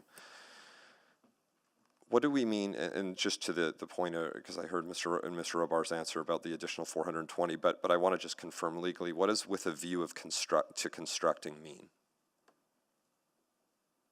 Again, I want to be careful Sure. that we're Okay. in public and not getting into some of the very nitty-gritty details of what a default might look like. Okay, would it be better, maybe at the appropriate time we can go and ask, because I think it's, I'd like to understand what that means from a legal sense. Certainly, and what I view. can say Yeah.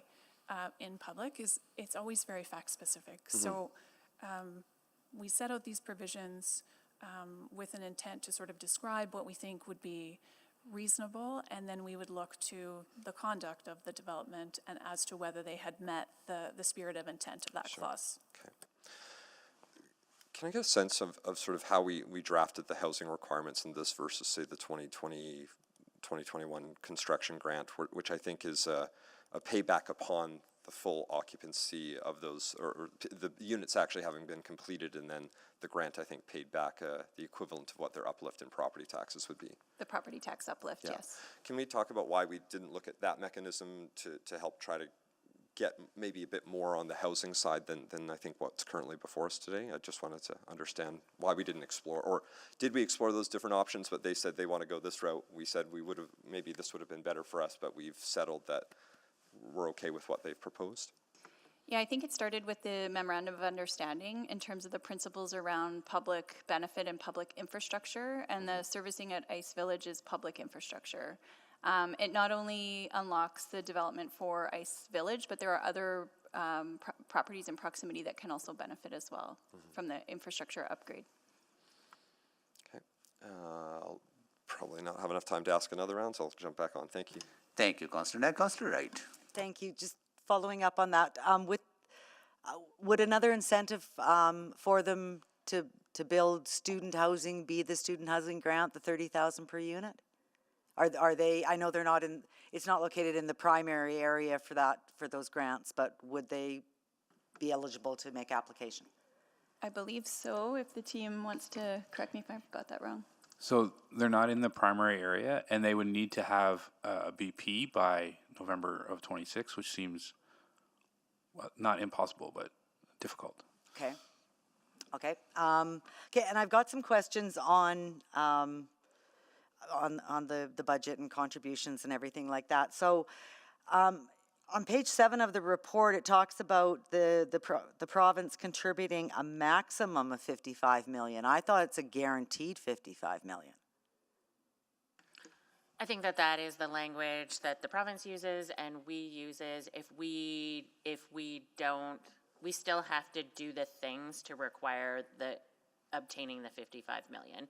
So our grant agreement will be written in a way that allows us to incur eligible costs of up to 55 million. But if we don't incur those eligible costs, we wouldn't get the full 55 million. Okay. That's interesting. And it also says throughout the report where it talks about related to Coliseum demolition or other public infrastructure investments. So again, that 20 million does not necessarily have to go to exhibition lands. It could go to other infrastructure even related to event park, correct? And I think that's the way it is in the agreements or the term sheets as well.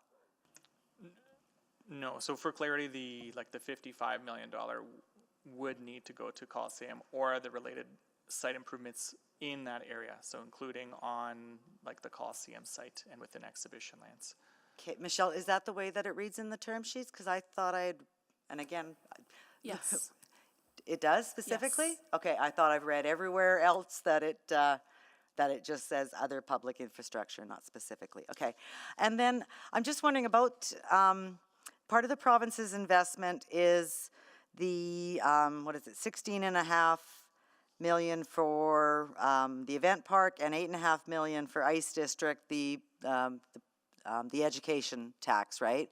So is that really, is that really an investment, or is it their own lost revenue?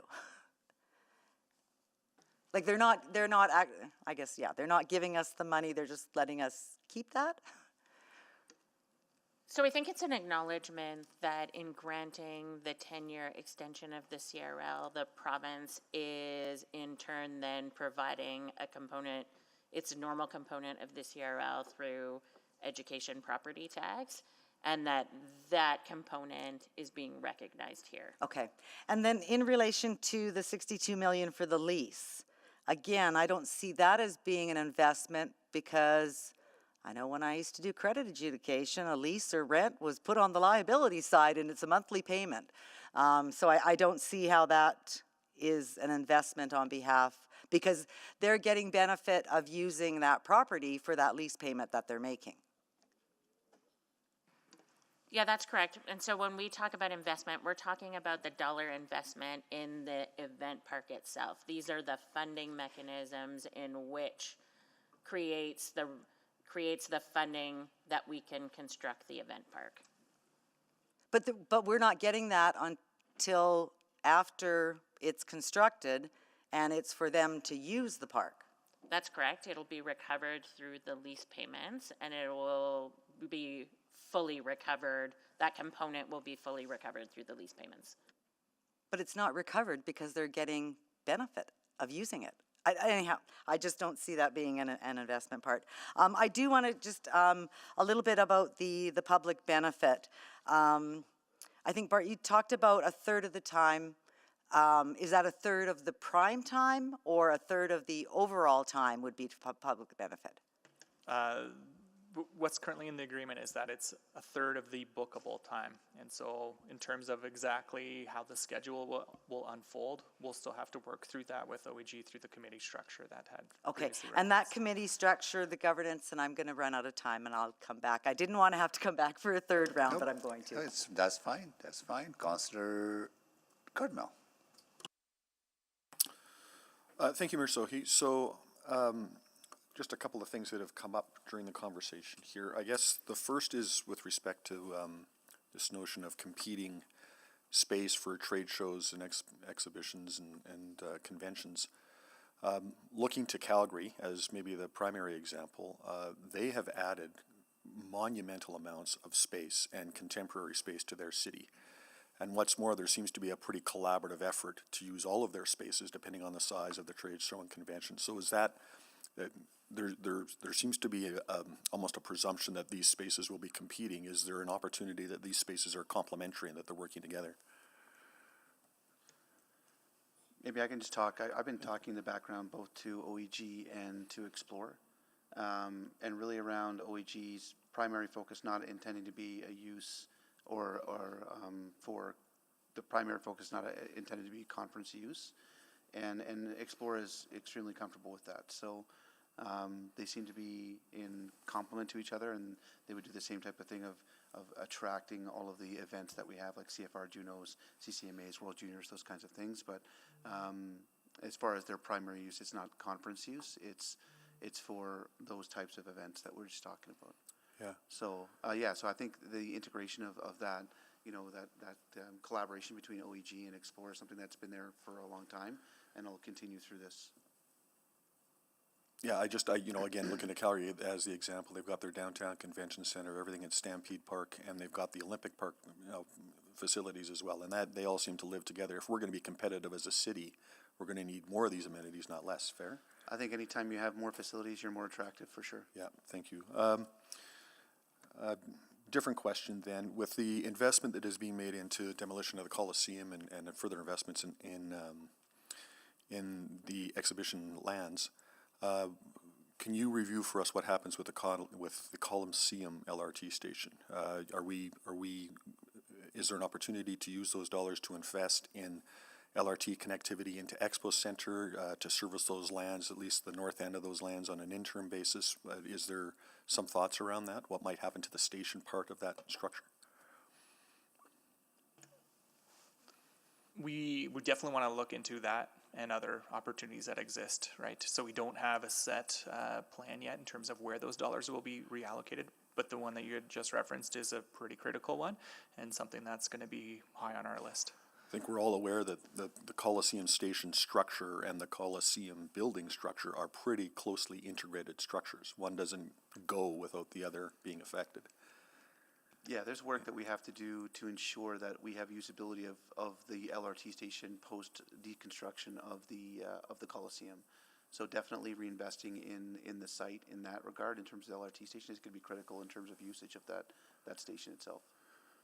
Maybe moving to the village question. I just want to go through the sequence again. So there's going to be design of utility works. There's going to be design of buildings. Applications made for development and building permits for buildings.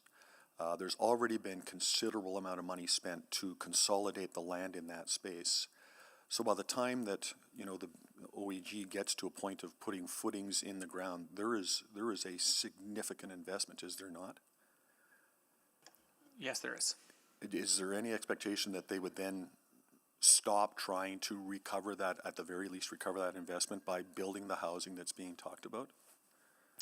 I think the contribution that's being provided by the public sector here in terms of supporting some of the public infrastructure work really encourages them to move forward, and based on the conversations that we have, that's definitely the intent that we're hearing from them. It's to me, this is probably a private detail, so maybe this is rhetorical, but it would seem to me that the public component is actually a fractional amount of the overall investment to get buildings to come up out of the ground in that space.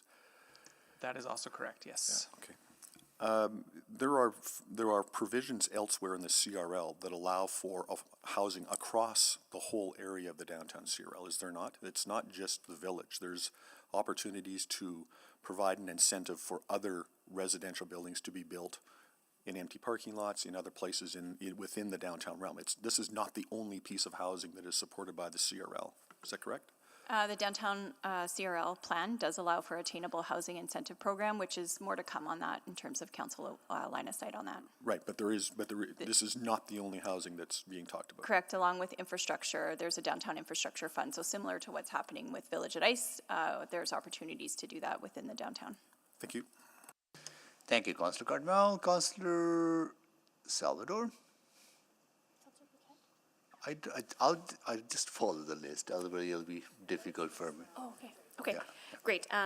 Yeah, just to close the loop on the questions around the district energy piece, I guess from my understanding then, in order to even get to a point where district energy integration is viable, we would need to advance design work to connect phase 4 of the district energy strategy then, correct? Yes, I think it's part of the overall business case that the team is currently working towards right now, and so that will provide a lot more information around the viability of the work and the costs associated with it, and then council would have a decision point when that would move forward. Okay. And Councillor Salvador, it's Craig over here. The team is doing that work and doing their best to try and keep pace, understanding, watching when these other timelines play out, so there is ongoing work going on that. And we are looking at when we may come back to council separate from that to do those connections in. Okay, perfect, thank you. And then just coming back to Coliseum and Exhibition lands. So, yeah, with the 35 million, recognizing that it has not been determined where that would be allocated or how that would be prioritized. If this were to pass and move forward today, would it be appropriate or an option to provide some degree of prioritization around Coliseum Station replacement pending the updated project budgets and interim redevelopment plan? I think that would be part of our plan as this moves forward. That's absolutely part of the plan and part of the intended work. Yeah, I mean, I think we all agree that deconstructing or the demolition of Coliseum is going to have direct impact on the LRT station, so we need to be able to mitigate that through this work that we do. Right, yeah, and I'm just thinking for overall clarity, it might be helpful to underscore that. I know there's been a fair amount of interest and conversation around even the station itself as one of the highest incident locations for safety concerns citywide. So yeah, I'll think about that one, but I appreciate the answers there. Can I just add that sorry. Hi. We are intending on coming back with another report around exhibition lands and like the interim redevelopment plan and strategy associated with that. And so depending on how far along we get with all the grant agreements and everything else, there's an opportunity that we could provide more information at that time, and there's a touch point with council there. Can you remind me of the timeline on that? I believe it's the fourth quarter of this year, but I'd have to double check on that. Okay, that's helpful, thank you. Thank you, Councilor Salvador. Councilor Paquette. Thank you, Mr. Mayor. Yeah, just didn't we see strong commitments for new office towers downtown before COVID? There was, as part of the ICE district development, Stantec, chose a location and that tower was developed. But I think post-COVID, where hybrid work models have shifted the use of office. Right. So there were a number of folks who were going to build office towers that just didn't materialize in the downtown, but that was due to market conditions.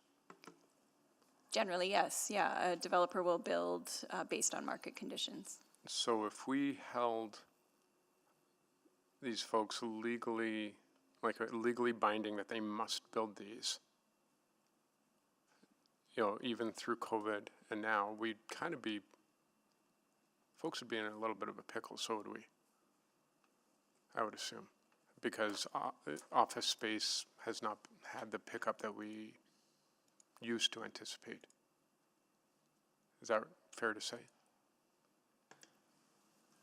I do believe that's fair to say. In my view, I think it's challenging for another entity, even if it was a city, to commit to a certain outcome where nobody can actually control what happens in the future if there's a large event that occurs, such as a pandemic.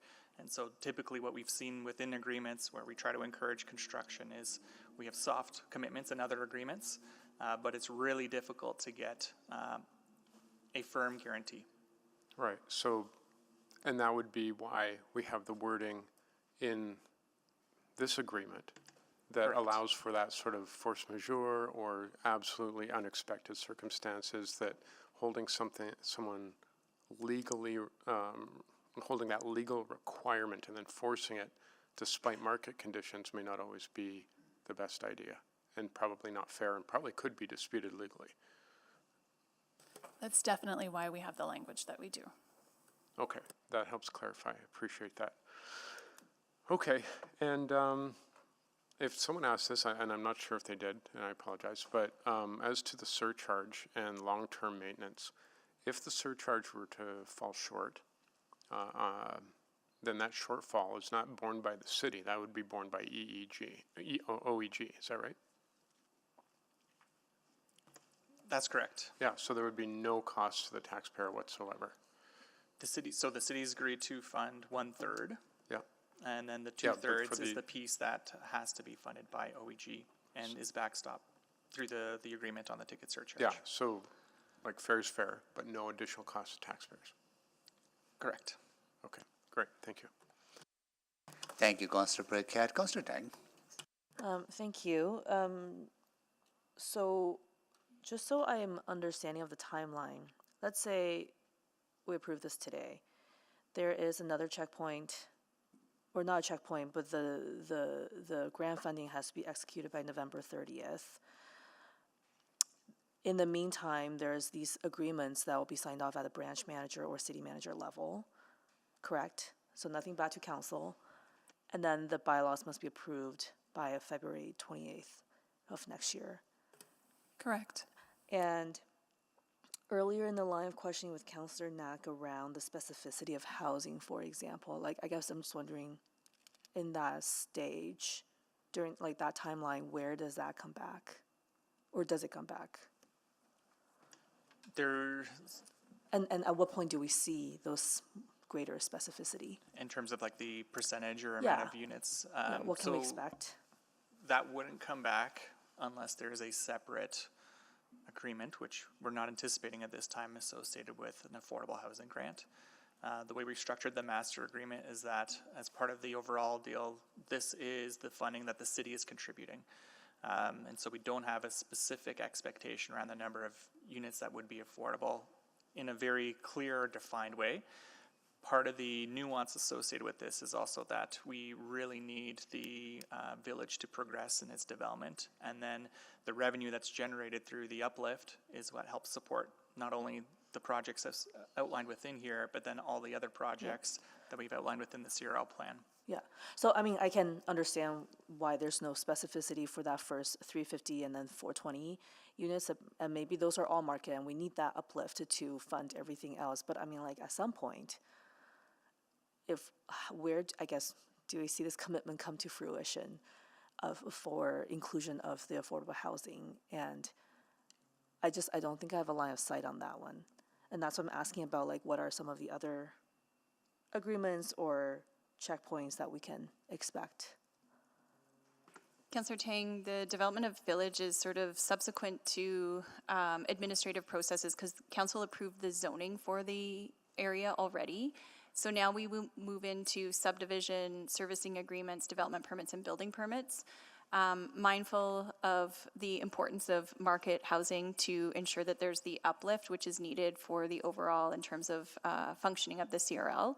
And so we also look to distribute affordable housing across the city. We have an aspiration of 16% across all neighborhoods. So we're mindful of all of that, and we'll work with OEG as they navigate other development opportunities for non-market housing within the village. Yeah, and I think, you know, if that's the marker we're going with, we can look at that area around Rogers, and one can argue there we've achieved that and probably and more because there's a higher concentration in the downtown core. And I think I'm worried then at some point down the road say, well, we've achieved that, so we don't need to include anymore.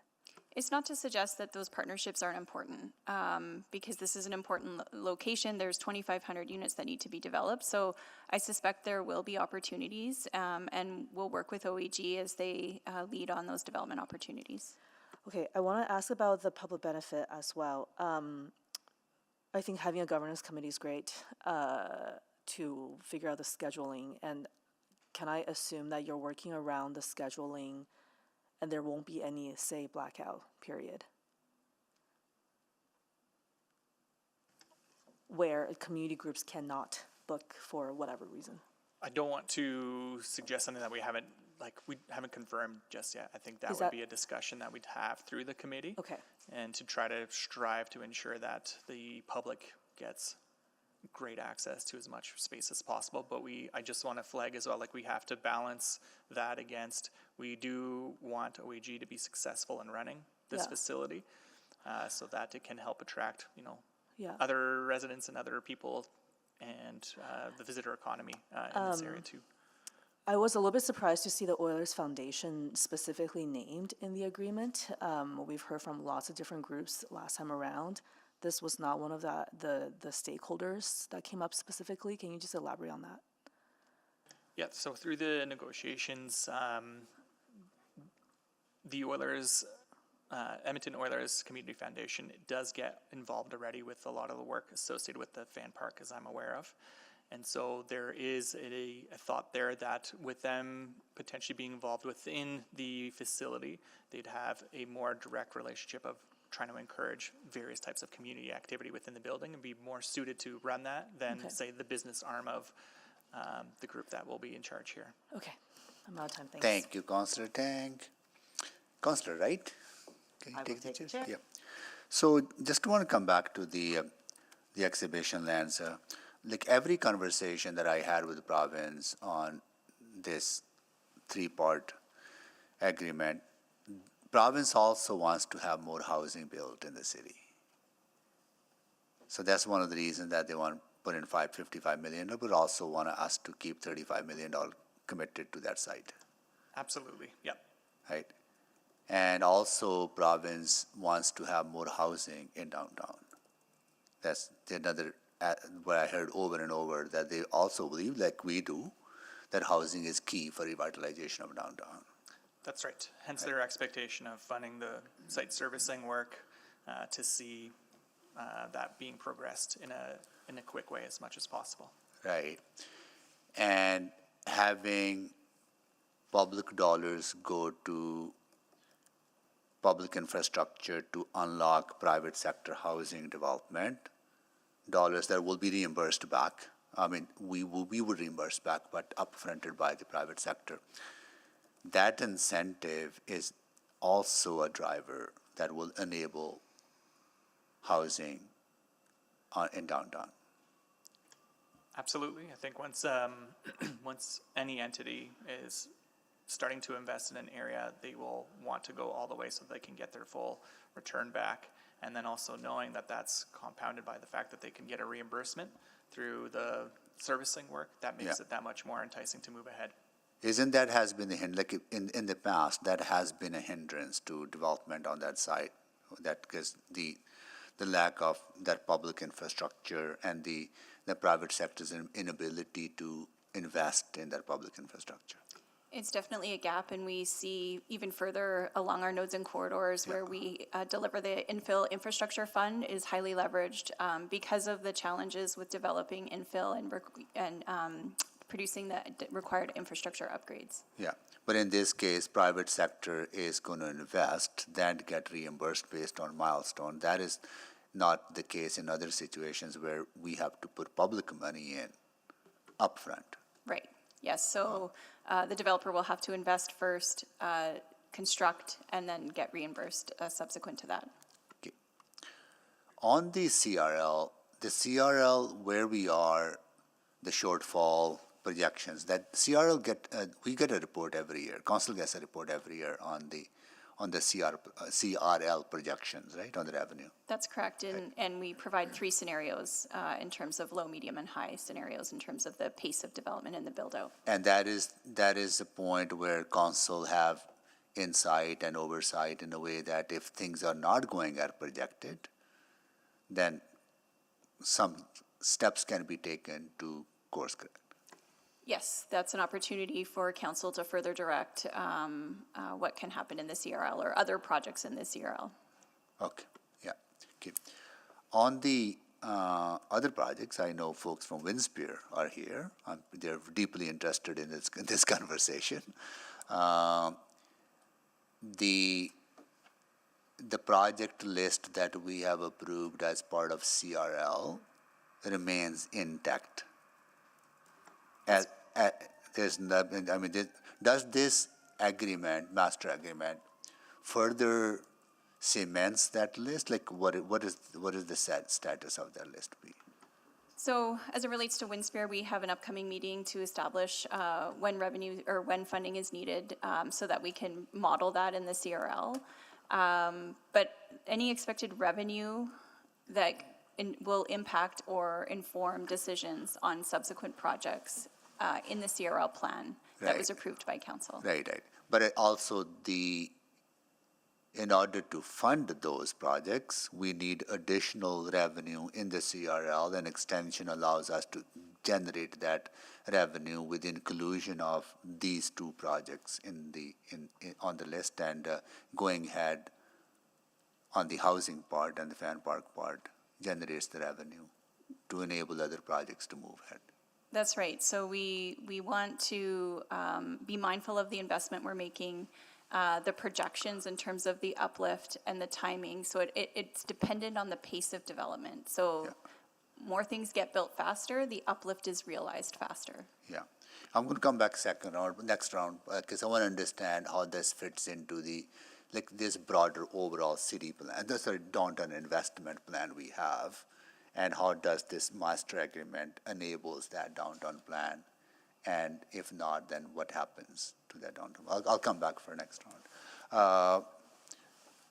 I'll return the chair. I will actually move additional round. Yeah. Second. Please vote.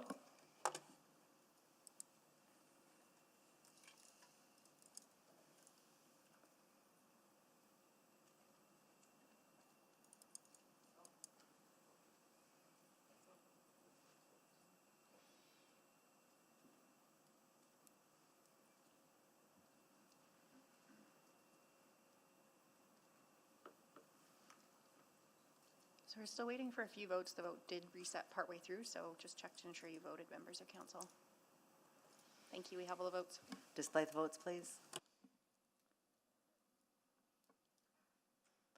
And that is carried, and now I will return the chair. Thank you, Councillor Wright.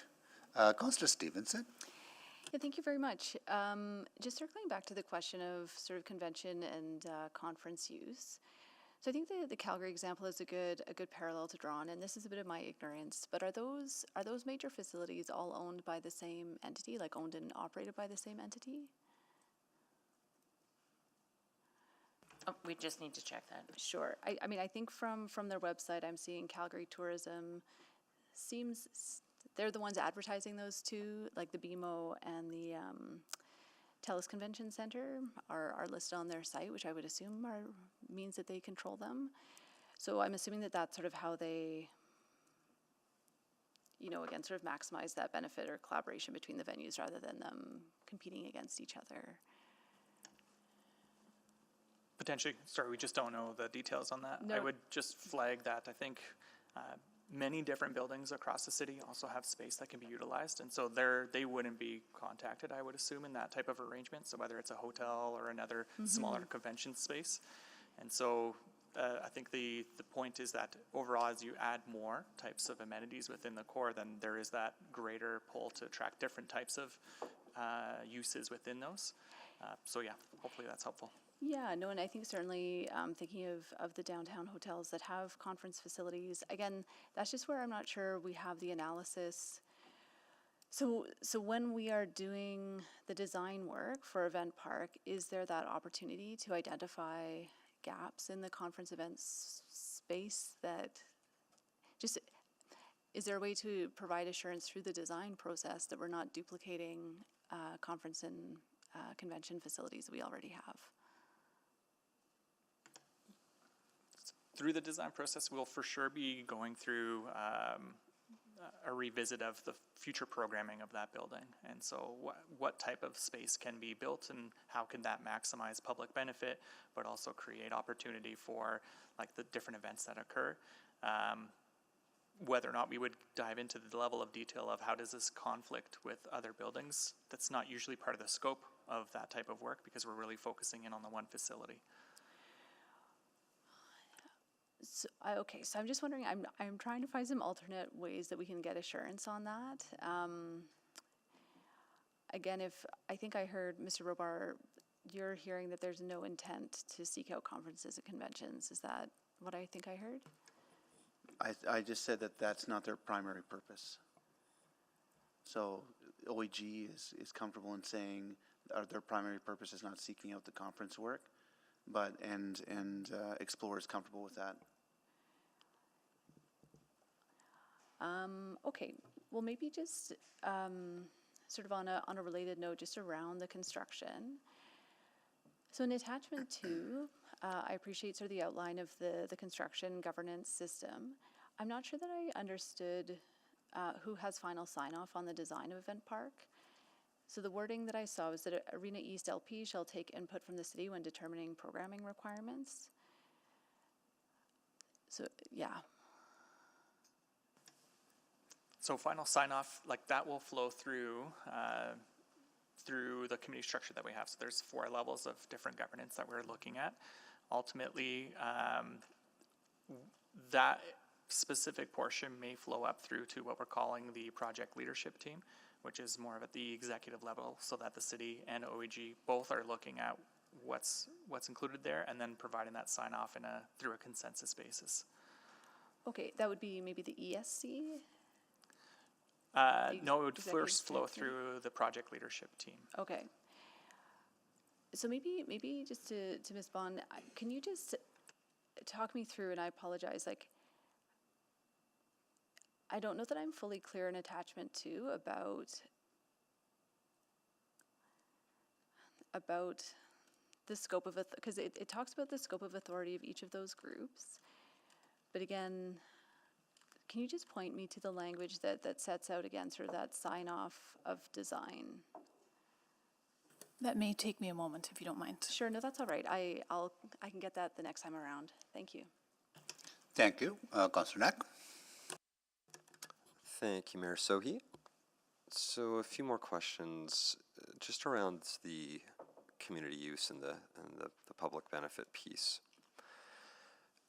So at what point, so we have this committee that will be formed. I'm just trying to get a sense of if there's at this point, I'm sure it's way too early to talk about what a community group would lease out a space at, the price of that. We don't know that yet, right? And we're not going to know that until the committee will do that work, correct? Yeah, we don't know that at this point in time. Yeah. One of the roles that I think the city is looking to incorporate here is to help in terms of find different community organizations and steer them towards the use of this facility too. And so what role can we play in that regard? Yeah. And then. So I guess the question, sort of the follow-up to that, I want to get a sense of is, I'm thinking about the Orange Hub, which has a nonprofit rental lease rate, and now that's different for like permanent lease space versus sort of one-offs or community events.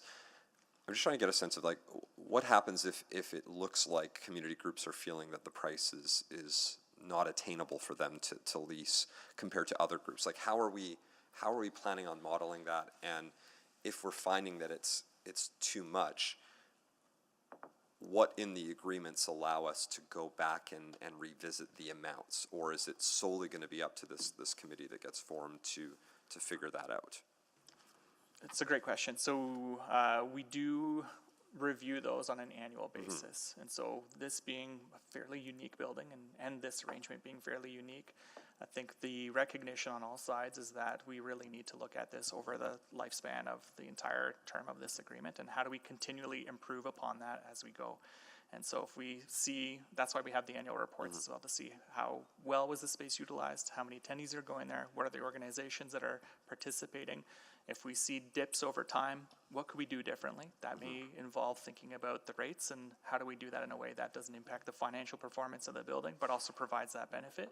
So really, I guess the short answer is we intend on doing this on an annual basis where we're reviewing these, and then we hope to tweak that. And by say hope, just like we have to work together on this, but we have to tweak it as we go to align with the needs or the circumstances we're dealing with. So I guess my assumption would be the annual reporting that's not coming to council, that's staying internally within administration, the committee, right?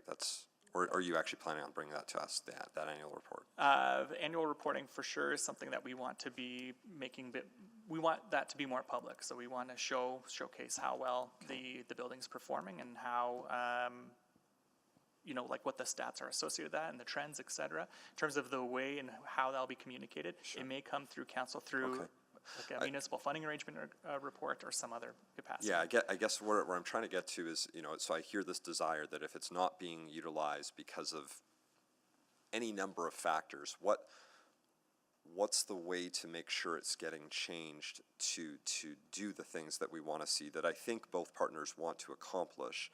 But I also know hanging in the background, and understandably so, is the commercial viability of that building as well.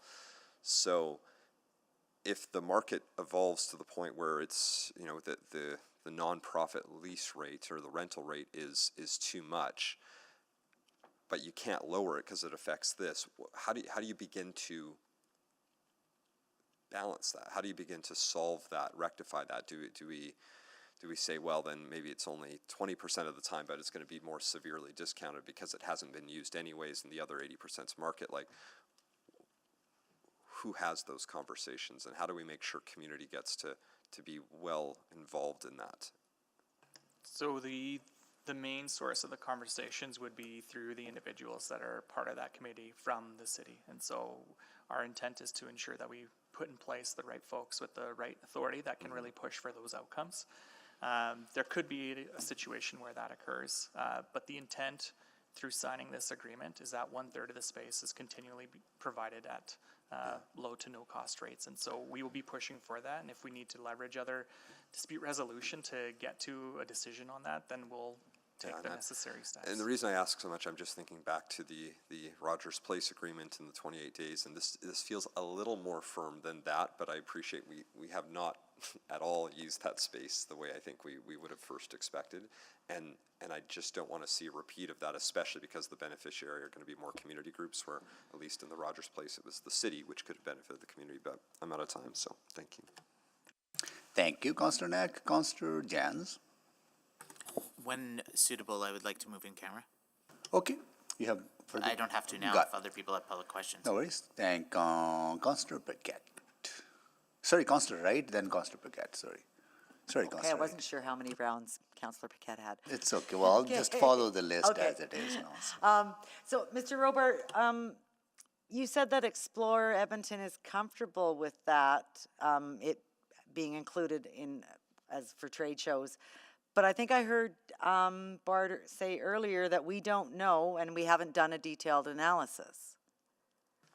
I think what I said was OEG explained that their primary use would not be for conferences, and the Explorer folks are okay with that comment. Were they specifically asked when, like, that OEG was going to be considering using it for trade shows? Because like on the initial MOU and everything, like, or the, you know, the initial approval we got, that wasn't in there. No, we did not have that specific conversation. Okay, I just wanted clarity on that. Okay, I also want to look at, I think we've got, what is it, a $1.8 billion infrastructure gap, correct? We have a significant infrastructure renewal gap. Okay, so I'm just wondering, in one of the term sheets or master agreements somewhere, it does talk about that it would be constructed with a superior standard of design.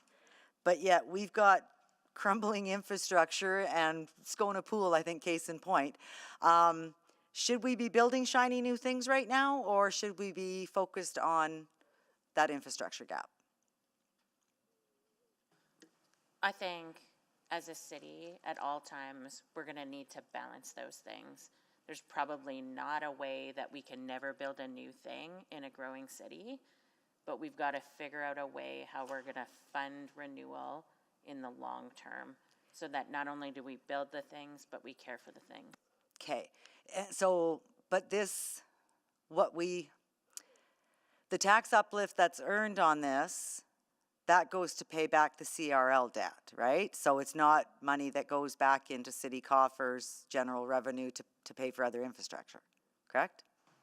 So I guess if you step back and you look at a CRL as a whole, the goal of a CRL is to revitalize a part of the city, to incur growth that might not have otherwise happened, and to get the benefit of that as a city in the long term through.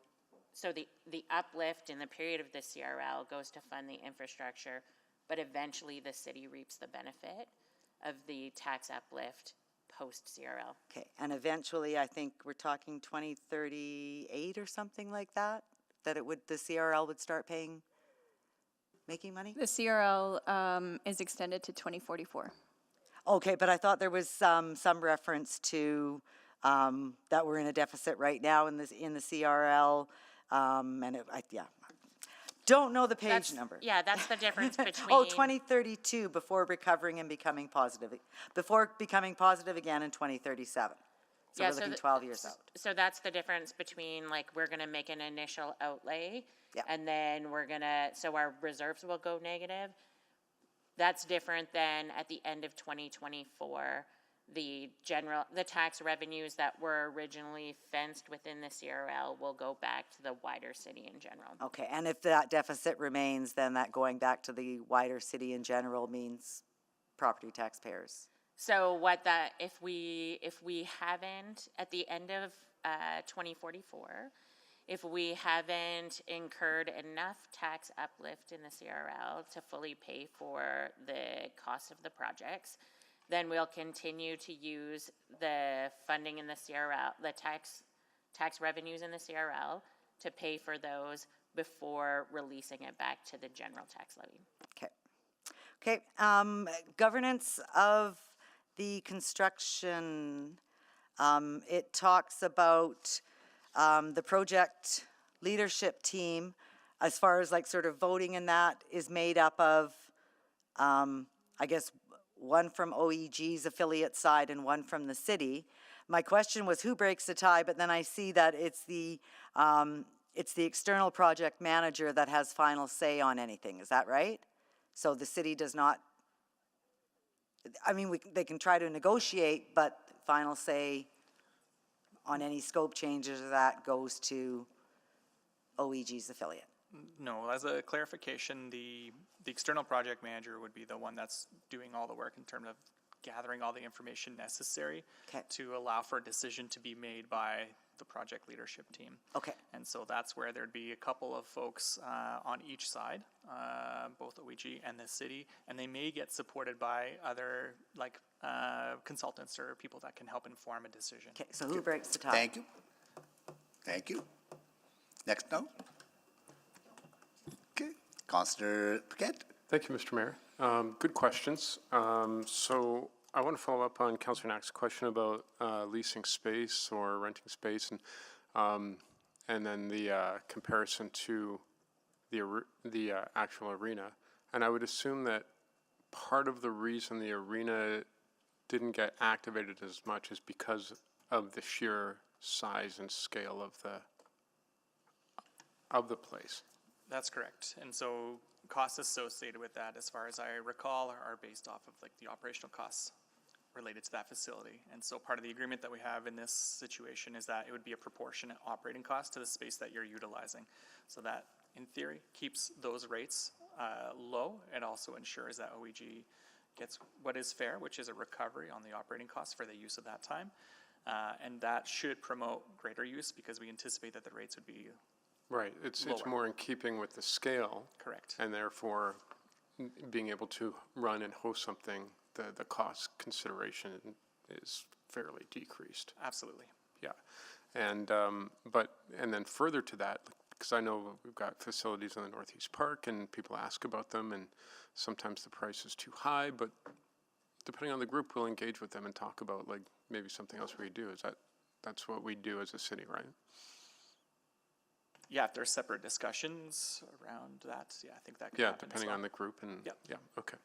And then I wanted to jump over to Councillor Wright raised some really good questions about infrastructure deficit, like the renewal, and so the city as is, that's a question and it's something we've got to tackle. And I would assume that some of the answer is that we increase our asset base, our assessment base, and we incentivize, if we can, more housing, more people downtown so we can densify, and that brings in the revenue that helps us to address those long-term costs. And some of those costs are right in the CRL itself, right? For the renewal. Yeah, that's, so particularly around the infrastructure for the Village at Ice, that's leveraging uplift around, like investment to leverage uplift on an area that's largely vacant parking lots.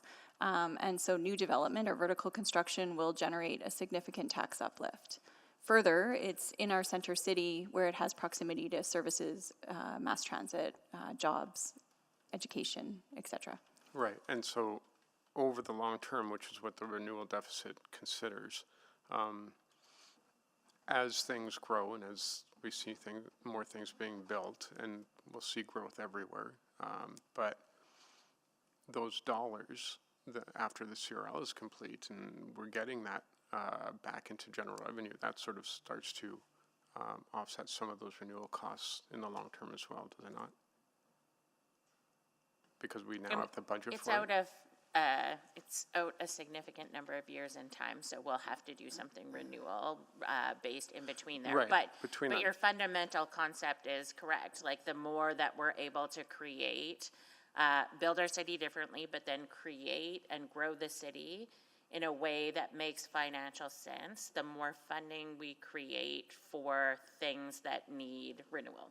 But if we don't grow the city, and we don't increase interest, we don't increase vibrancy downtown and all those sorts of things, what is the likelihood really of being able to see that increase in the pie, I guess, and in the actual dollars that the city gets through that sort of continual growth to address the long-term renewal gap. Like, how would we address it if we're not growing, is I guess my question.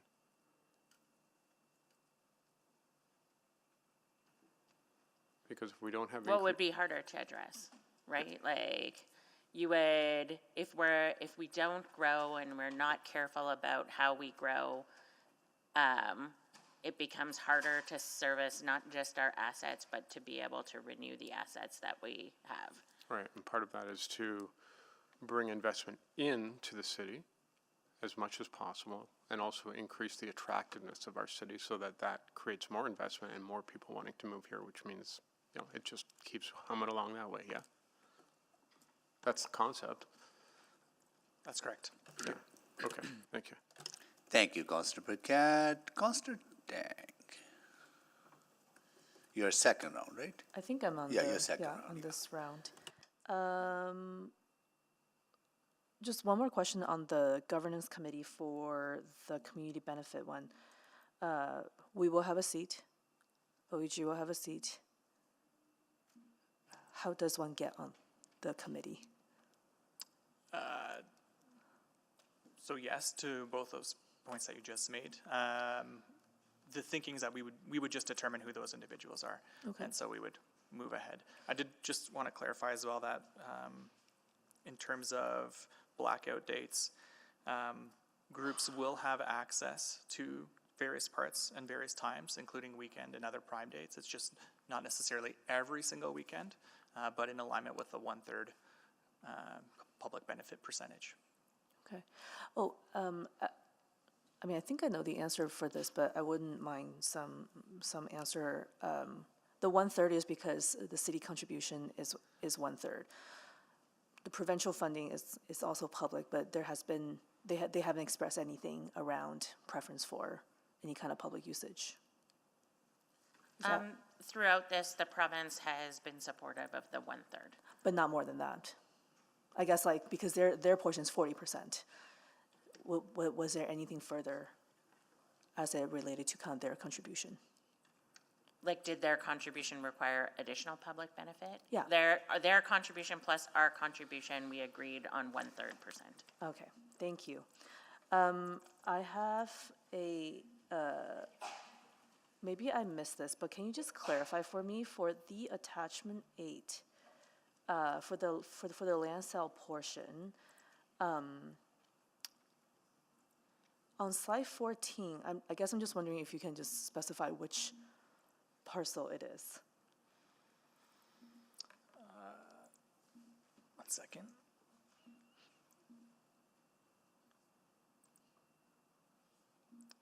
So if you look at stage 4 on slide 14, Okay. you would, in the northwest corner, you would see a building. Just south of that is a lot, and that's the city-owned lot. It's currently utilized as a parking stall. Gotcha. Okay, so that will finalize that stage 4, which will come later. Correct. Oh, okay. And then I wanted to just follow up on some questions about the Coliseum piece. So then you said that there will be another report related to Expo coming back Q1 2026, and at that time there will be a more detailed plan for what that redevelopment will look like and how to allocate the resource, right? So I failed to get the right date on this. I believe we're trying to come back as soon as we can. I think we were looking at Q4 of this year. But in that report, part of the analysis was looking at other changes to ensure that the way that we're redeveloping that site has less of an impact on Explore and the Expo Convention building. And so how does that potentially align? We have the opportunity through that discussion, though, to provide an update in terms of where we're at in terms of the different things that we're looking at to reallocate dollars is what I would suggest. I've also heard some of the feedback that Councillor Salvador was referencing in terms of upgrading the station for the public realm, the safety aspect, and then also more connectivity to the expo hall itself, for that visitor experience to be more seamless. Obviously, today is not the time to kind of get into some of that feedback, but I guess can you just walk me through, like, at what point does those pieces come to fruition? So I do believe like we would have time to obtain the necessary maybe input from council in terms of what are the different investments that could be made. Just thinking through some of the timelines associated with the demolition of the Coliseum, there's still more work that's currently underway that will define the overall budget, and then that also informs sort of what we potentially can do and what the timelines look like. So we don't have any issue in terms of bringing back some of the more recent content that we have in the next touch point on exhibition lands, and then that can be the venue or like the launch of any further questions or motions that may be required. Okay. Yeah, I guess we'll just wait for this until a later time. I'm out of time. Thank you. Thank you, Councillor Tang. Councillor Wright, can you take the chair? I have the chair. Yeah, just basic questions. I want to make sure that are on the public record. Event Park will pay property taxes, right? That's correct. Okay. And who will pay the day-to-day operations and the maintenance? Day-to-day operations will be OEG. So that's exclusively their responsibility, 100% cost of operations, no obligation on part of the city. And who pays for major rehabilitation when needed? That will flow through to the city, who is responsible for that. And through the ticket surcharge, that's where we have the mechanism where we obtain funding through the ticket surcharge to make sure that that work gets So completed. enough money will be accumulated through users, through a ticket surcharge, not obligation on taxpayers. That's the intent, yes. Okay. And who will pay if there are construction or cost overruns? Any construction cost overruns associated with the village would be borne by OEG, and any construction cost overruns with the event park would also be borne by OEG. Okay. So any city contribution, whatever that amount is identified in the, I don't have it in front of me, but that is city's contribution, no more than that. That is the maximum contribution from the city. And that is also province's contribution, right? No more than that, right? Whatever Correct. that is entirely OEG would have to fund that. Yes. Okay, good. All right, we will stop here. I'll take the chair back. And we will come back at 1:30 with the balance of the discussion. Thank you so much, everyone.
back to order.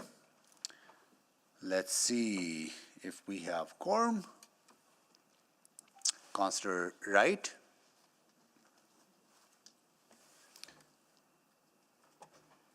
Councillor Knack. Good afternoon. Councillor. Principe? I Hello. know, I just taken my time. Councillor Principe and Councillor Stevenson. Good afternoon. And Councillor Paquette. I know they're all coming back from QP 30 barbecue. There were a whole bunch of there. Councillor Tang. Hello. Okay. Councillor Hamilton. Hello. Councillor Rutherford. Good afternoon. Councillor Salvador. Good afternoon. Councillor Cardinal. Good afternoon. Councillor Rice. Good afternoon. And Councillor Jans. Good afternoon. Okay, wait, we do have quorum. Councillor Stevenson, you are next. Oh, thank you.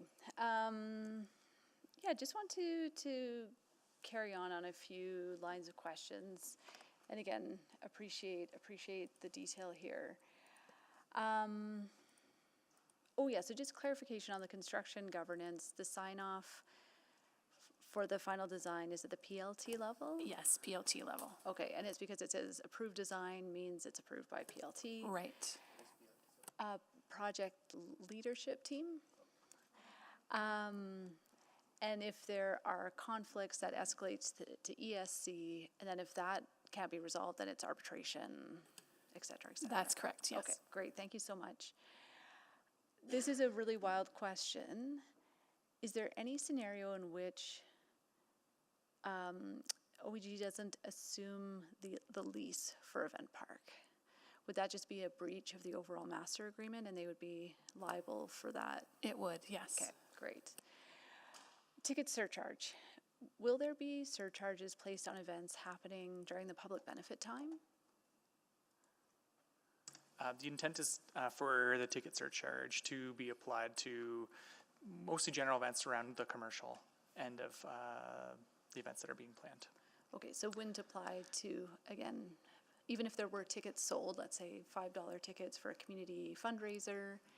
Generally, no. I'm just trying to recall the wording. I believe the way we had structured it is that it's mostly attributed towards the commercial-based events, and then that way we're not creating additional challenges associated with the public benefit components of this and increasing costs. Okay, so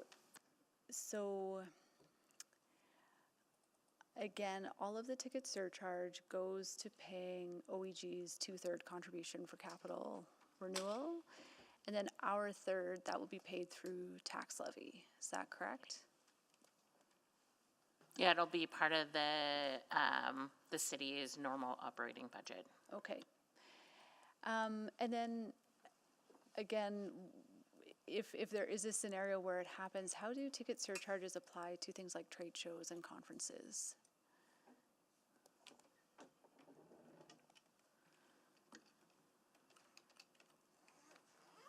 So to the extent that they're ticketed events, we would apply a surcharge. And then I think we just have to work out what does it mean if you have a conference, like what's the definition of a ticket? Of a ticket, yeah. Okay, but that can happen under the term, okay. So we've heard a few times the phrase low to no cost access for community groups. But in attachment 6, the rental rate schedule says the proposed rate must not be lower than the Arena East LP's operator's proportionate lease cost allocation for the respective space and time. So it's not just even the base rent, it's the base rent plus operations.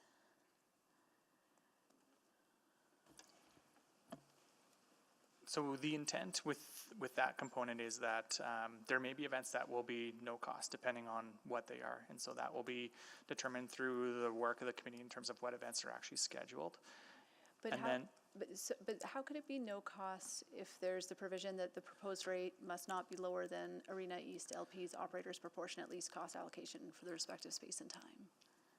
So it'll depend on the type of event that's there. And so there will be some, so I think when we're looking at that specific section and we're looking at specific user space within the facility, say like meeting rooms, that's where that really applies. It's not to say that there won't be a charge on various different events, but I know that there's an intention to try to make some events also free. And so we tried to incorporate that language where we could. Could you help me understand from a legal perspective, if we have a provision that says it can't be lower than the costs, how could it ever be zero? So it would depend who's hosting the event. So there's no reason to say that OEG couldn't host an event where there was zero cost, because they would simply be bearing that operating cost. But generally, I think we'll iron out some more details as we achieve the ancillary agreement. But I think our understanding is that for the most part, there will be some cost associated with each event, but that will be adjusted in accordance with the type of space that's being used. Okay, and it just seems that we're limiting the flexibility by having the provision that has to be at cost. But I'll maybe come back to that. Thank you. Thank you, Councillor Wright. Oh, not Jen. Oh, he's waiting to go into private. Okay, sorry. Okay, so in regards to the project leadership, who breaks the tie? There's an escalation process, so it will go up the committee level each time to the next level of committee. If we are not able to decide at, for example, the PMT level, it will go up to PLT. Okay, and so PLT, as I understand it, is half OEG, half city. One vote each. One vote's in favor, one vote's against, then what happens? Right, so obviously the parties are going to attempt to achieve an agreement at that level. If they're not, they escalate it up to the next level. So Okay, so PLT is the top level. no, executive steering committee is the top level, ESC. Okay, so that's what I thought I asked, that it Right. goes up to executive, okay. And then at executive, if we're unable to achieve a resolution there, we would go through the dispute resolution process in the master agreement, which could involve going to arbitration. Okay. Yep. And that would be like a court-appointed arbitrator or? The parties would likely select that Or they would- arbitrator okay. together. The court generally only does that when we're unable to. But yes, we revert to the dispute resolution mechanism in the master agreement in the case that we're not able to resolve it through that escalation process. And the governance of the event usage committee, how is that going to be structured? We'll still have to work through like the firm details around that, but So there's nothing concrete yet? not to the same level as the construction administration agreement, Okay. but we intend on working through that within the final agreement as well. And I would just add to the point that Michelle was making that we have applied this governance structure on other facilities that were built, Rogers Place, as well as at Fort Edmonton, if I'm not mistaken. And we haven't run into a scenario where we ran in, like where there was an issue in terms of making a decision on an item. So we feel pretty comfortable that even though it's consensus-based, we're moving forward, we'll be able to work through this structure to make effective decisions. And with Fort Edmonton, that would be the agreement between FEMCO and the city? I believe that's the case. Yeah, okay. Yes. And then, I'm just wondering, I know like when we had members of the public speak at committee, I raised the question of being able to bring in their own culturally appropriate food, yet I see in one of the attachments that like the food and revenue and that from concessions and food sales and that would be go to OEG or their affiliate, whoever operates it. So I don't see anything in here saying that people can bring in their own food or that it could be ordered for them. Is there anything like that in the agreement that I'm not seeing? No, there isn't any Nothing specific like that, detail okay. that creates that. Okay, and then just in regards to the tax uplift, I think somebody asked the question, who pays the taxes, and it was OEG, but that's just on the building, right? Because the city owns the land, or will own the land. So yeah, the city will own the land, and then OEG will essentially have a lease over the entire property, and so any portions of that space that are used for commercial purposes will be taxed. Based on the value of the total land and building, or just the building? And the outdoor park or whatever that's with it? It would be based on the assessed value of the overall property. Of the overall. So we would get taxes on our own land? Okay, that's interesting.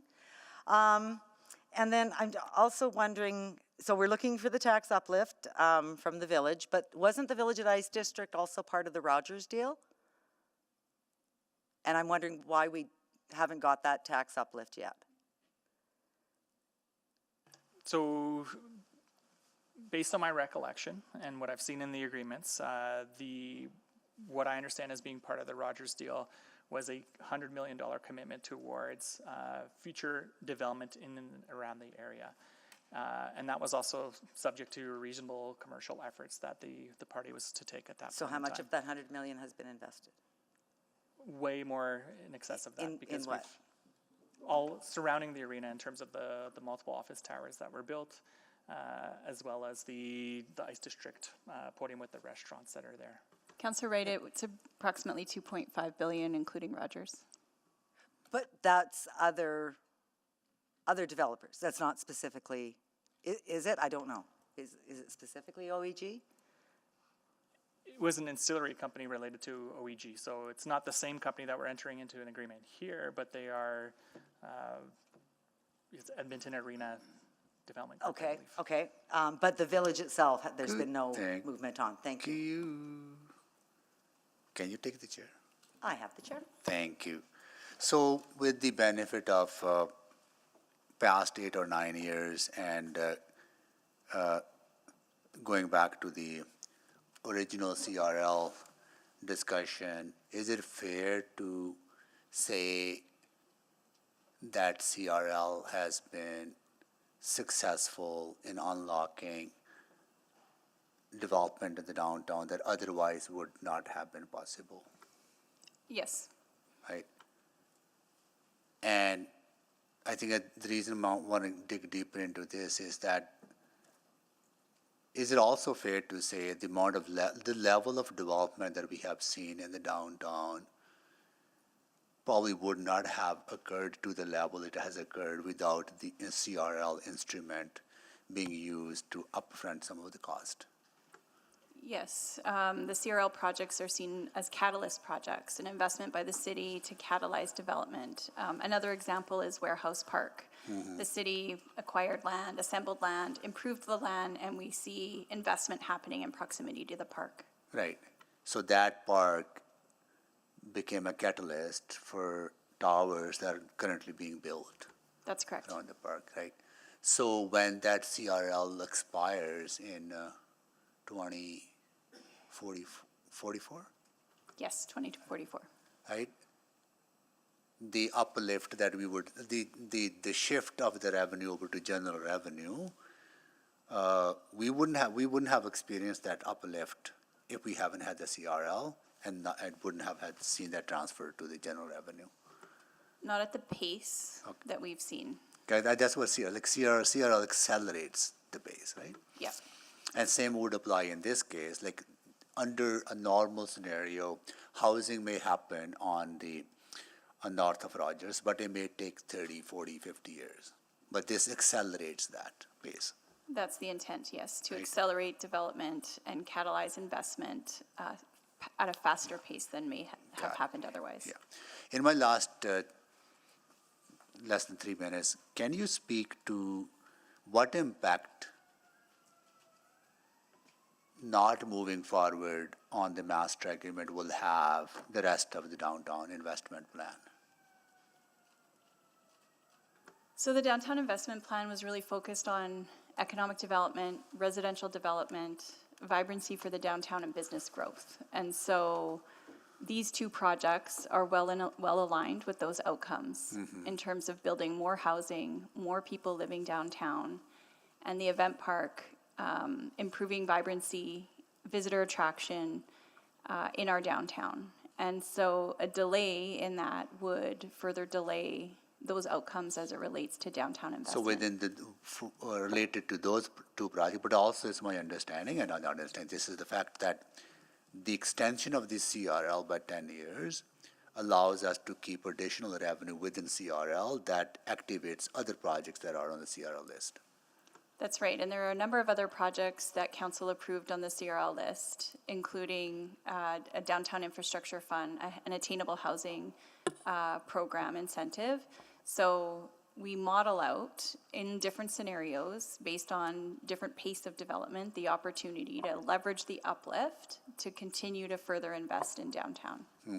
And we did extend the CRL and the added project list to the CRL with the understanding that at some future date we will have a master agreement in front of us, that we will approve that master agreement, then the whole package deal becomes real, right? That's correct. So this is part of that broader discussion of many other decisions that we have made. So this decision is not in isolation from those decisions. That's accurate, and stems from the government of Alberta's investment and willingness to invest in downtown Edmonton. And so that's where, you know, falling out of the memorandum of understanding between the government of Alberta, OEG, and the city, a number of subsequent steps have happened to come to this moment. Yeah, so all of those decisions are kind of interconnected, intertwined. Yes. Okay, got it. Cool. Thank you. Can we go in camera now, Councillor Stevenson? Okay, okay. Let's go in camera. Councillor Jans, you want to move? You wanted to move? Please. To go in camera? Yep. Okay. Need a second? Second. Okay. Please vote.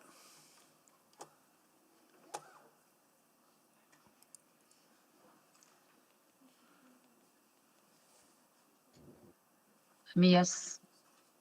Just a moment, Councillor Rice, the vote is coming. Thank you. We have all the votes. Display the votes, please.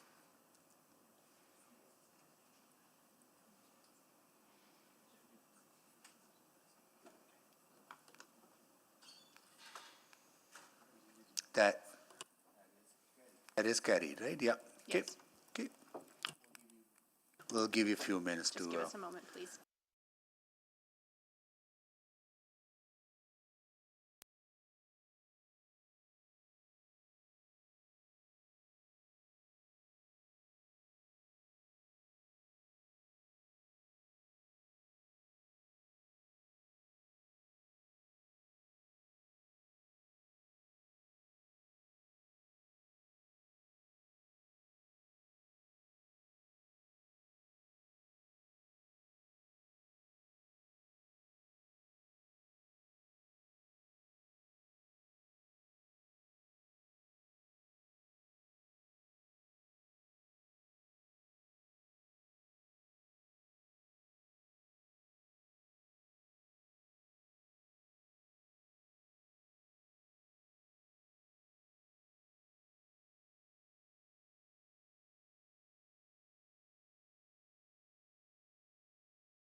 Mayor Sohi, we are live and they are just opening the doors upstairs. Okay, thank you.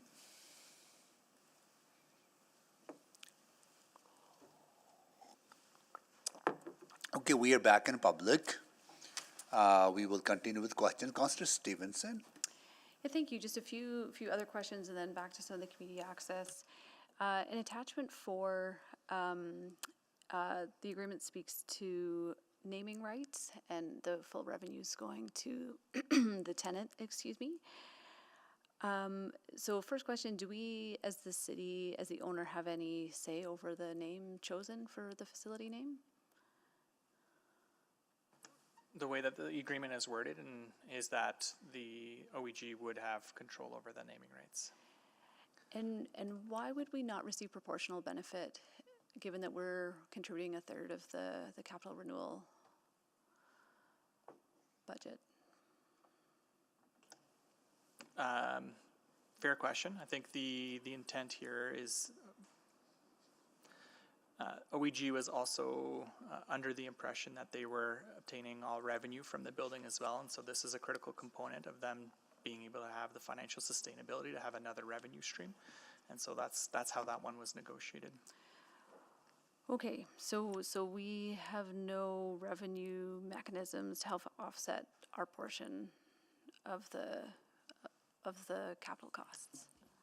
Not through naming rights, but we have the ticket surcharge where through the events that are running through there, the ability to generate the capital renewal. But that only goes to their 2/3, correct? That doesn't cover Correct, our yeah. 1/3. Okay, and then I just also wanted to clarify that, because it also speaks under revenues to all, so the tenant shall be solely entitled to all fees, surcharges, et cetera, et cetera, et cetera, but that wouldn't, how would that work with the ticket surcharge? So the ticket surcharge, anything collected from ticket surcharge comes to the city. Okay, even with this wording that says they're solely entitled to it? Yeah. They're the city's agent for the purposes of collecting that, and then they turn it over to us. Okay. And then again, just sort of back, so we receive no opportunity for sort of the upside benefit of profits, but I assume that also comes with the no downside risk. So if it's not profitable, if it has to be empty, again, maybe due to another pandemic, we're under no obligation or expectation to lower our rent or lease. Is that fair? That is fair. They have to pay, the full basic rent throughout the term. Great. And operating. Yes. So I guess, okay, I just want to dig back into the community access piece. And I think maybe where I'm struggling is that, again, I really like the idea of the committee, but I'm not seeing sort of the principles that underpin the negotiations that are to come in terms of what is reasonable public access, how do, free events put on by the Oilers Foundation compare to a community league renting the space. So what are some of the principles and when does that get developed?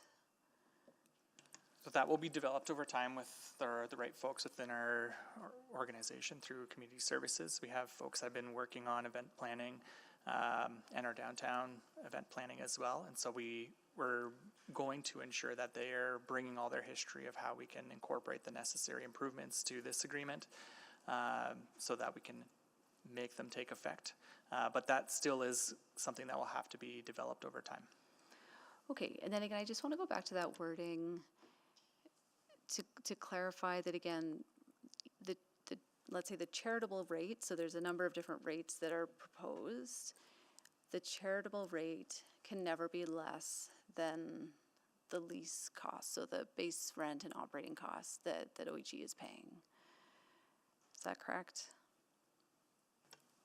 I believe that's how it's written in the agreement. I just want to flag that there's going to be a wide range of events, and so there are some that OEG already provides through the fan park that are nominal. No one has to pay to enter upon those, and so through this agreement, if OEG wanted to continue doing that, the city would not say, no, you must potentially charge. There could be that opportunity where it's a no-cost event. Okay, well, and I think apologies, there's just a thread I want to follow up on this, Mr. Mayor, and then I'll be done with my questions. So I would need another round, I apologize. I'll move another round. Second. Okay, please vote.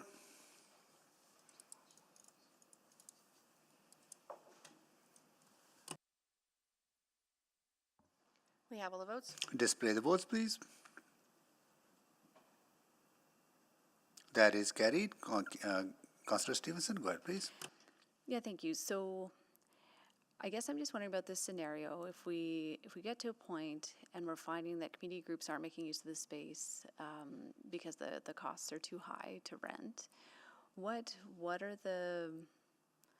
the recourse at that point? I think what I see is that it can only be renegotiated with mutual agreement. So yeah, what would be the recourse in that situation? Yes, the first thing through the committee structure that would be brought up, and the onus would be on the city in that case to ensure that we speak to why it's important that those rates be adjusted and the benefit of those. If there's a disagreement, we can still go through a dispute resolution process. That will be added to this agreement as well, and it would follow a similar structure to some of the other dispute resolutions that we have, such as within the master agreement. Well, but again, I guess I worry that we lose the flexibility. Like, do we have that recourse if we have the language that commits to it not being below what their operating expenses are? Because they would never be in, if they're not in breach of that condition.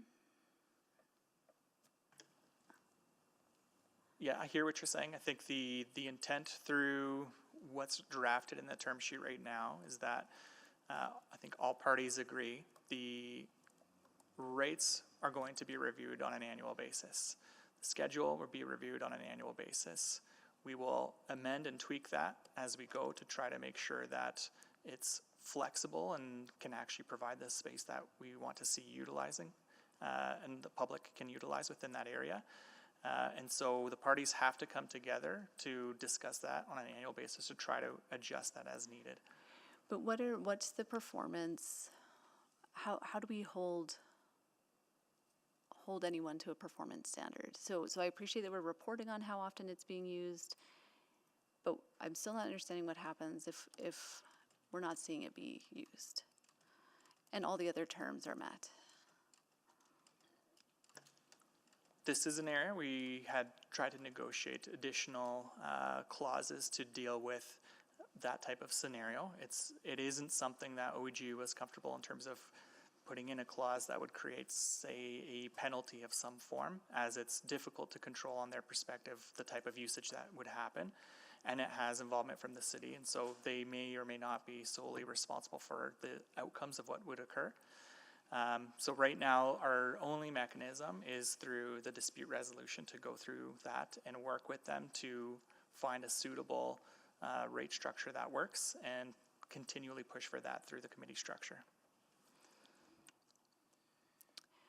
Okay, and then again, just Councillor Wright raised the question of access to their own catering. It seems like that's not solidified one way or another in the agreements now. Is that something that can be specified further moving ahead? I have to double check the agreement there. I think it's not something the city usually enforces upon tenants in terms of how they operate a specific facility and whether or not they only allow for catering or only allow for certain food or beverage users to step in. So our position on this would be to not necessarily change anything that's within the fundamental terms that are already negotiated. So I just have to double check on some of the writing within the term sheet. Yeah, and if there's no conflict with what's been agreed to already, is there any harm in us providing direction that we want that flexibility? Because I think that ties into community access, affordability, using local economy. It is hard for me to say without having a conversation with OEG in terms of where they see that fitting in terms of the operating of the building. And so to try to add in a clause at this time would not be something that I would recommend. Okay, thank you very much.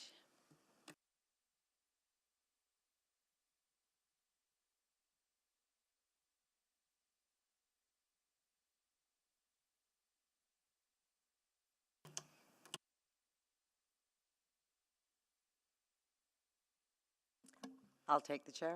Councillor Wright, can you take the chair, please? Thank you. I will move that the master agreement between the City of Edmonton and OEG Sports and Entertainment, Inc., as set out in Attachment 1 of the August 25th, 2025 Financial and Corporate Services Report FCS 03140 be approved, that the terms of all ancillary agreements as outlined Attachment 2 through 8 of the August 25th, 2025 Financial and Corporate Services Report FCS 03140 be approved, and that the ancillary agreements be in form and content acceptable to the city manager, that the new capital profile 25109540 public event park in the amount of $250 million as outlined Attachment 9 of the August 25th, 2025 Financial and Corporate Services Report FCS 03140 be approved, that the new capital profile 25744106 village at the ICE district site servicing in the amount of 68.2 million as outlined in Attachment 10 of the August 25th, 2025 Financial and Corporate Services Report be approved, that the new capital profile 25109550 calcium demolition and site improvements in the amount of $55 million as outlined Attachment 11 of the August 25th, 2025 Financial and Corporate Services be approved, that the budget adjustment to capital profile CM 999000 infrastructure delivery growth to fund additional site enhancements or other public infrastructure investments within exhibition lands for $35 million using existing approved funds as outlined Attachment 12 of the August 25th, 2025 Financial Corporate Services Report to be approved.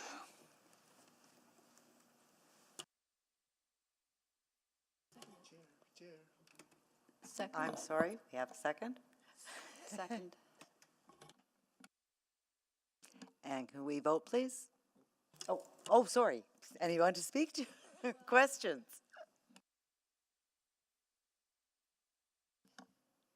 And, sorry, introduction. Mr. All right, Mayor, thank you, Councillor Wright. You know, I am so grateful for the work that has been done by various parties on this master agreement, grateful of the collaboration and partnership with the OEG and the province of Alberta and the city administration and city council getting to where we are today. This is one of the significant steps in moving forward on the revitalization of our downtown, and three part of this agreement are obviously housing, the fan park, and the Coliseum demolition. They're all tied together.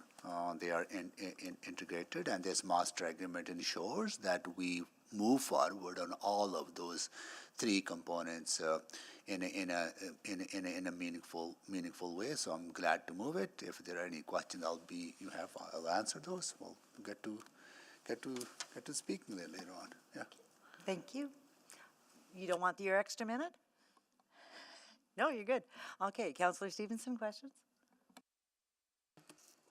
Well, thank you. Yeah, thanks very much. I think I think again there's a lot of great that's in here. I just wanted to talk to administration about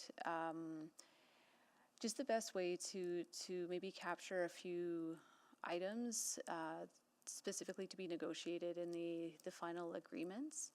So I know we've been passing a bit of wording back and forth. I think it makes most sense under point 2.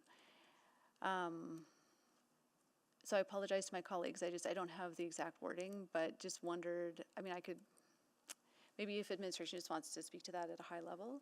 So I'll just give the rough wording right now is that at the end of point 2, it be added with the expectation that administration negotiate the inclusion of community nonprofit organizations having access to event park at affordable rates. The community nonprofit organizations have access to their own food and catering services, and that conference, convention, and trade show activities at event park are ancillary to other uses. I don't know if I'm moving that. I'll move that. Seconder? Second. So we have an amendment on the floor. Any questions? And I Or introduce, sorry. Oh, sure. So just to introduce, I think, and I apologize to my colleagues, I'll get that wording to you shortly and to administration as well. The expectation is that, again, I think there's some really, really strong points to this. I think there's some points of clarity that I would just be looking to ensure that we're providing clarity to our administration about what we'll be looking for in that final agreement. It means that we move forward. There's no delay in that sense. The master agreement would pass, and this would just put some parameters on those final negotiations. Happy to take questions. Thank you. And Councillor Principe? Thank you, Chair Wright. Can we see that in writing, please? And to our administration, it was my understanding that amendments were not recommended here. How do you see this affecting the MOU?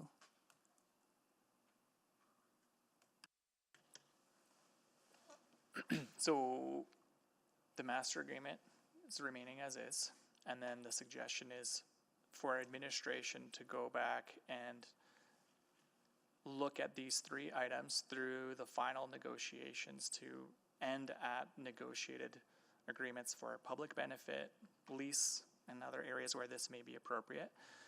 Ultimately, that is something we can incorporate through the work that we're doing, but I think that is still a negotiation and will be subject to whether or not those are acceptable for OEG or not. We can't speak on their behalf, but it is something that we could take on to actually progress in the finalized form, so long as it doesn't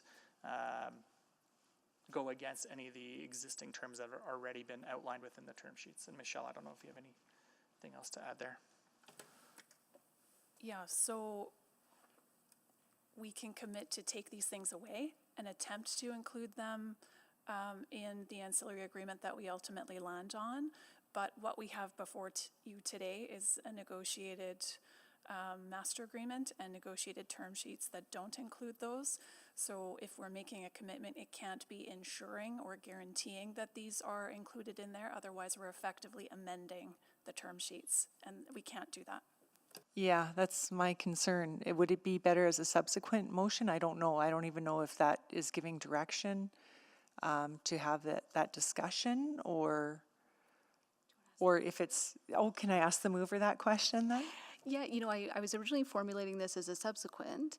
It just occurred to me that the subsequent might contradict the main motion if we say go and finalize these, and then there's a subsequent sort of speaking to these things that we've just approved. But I would take clerk's.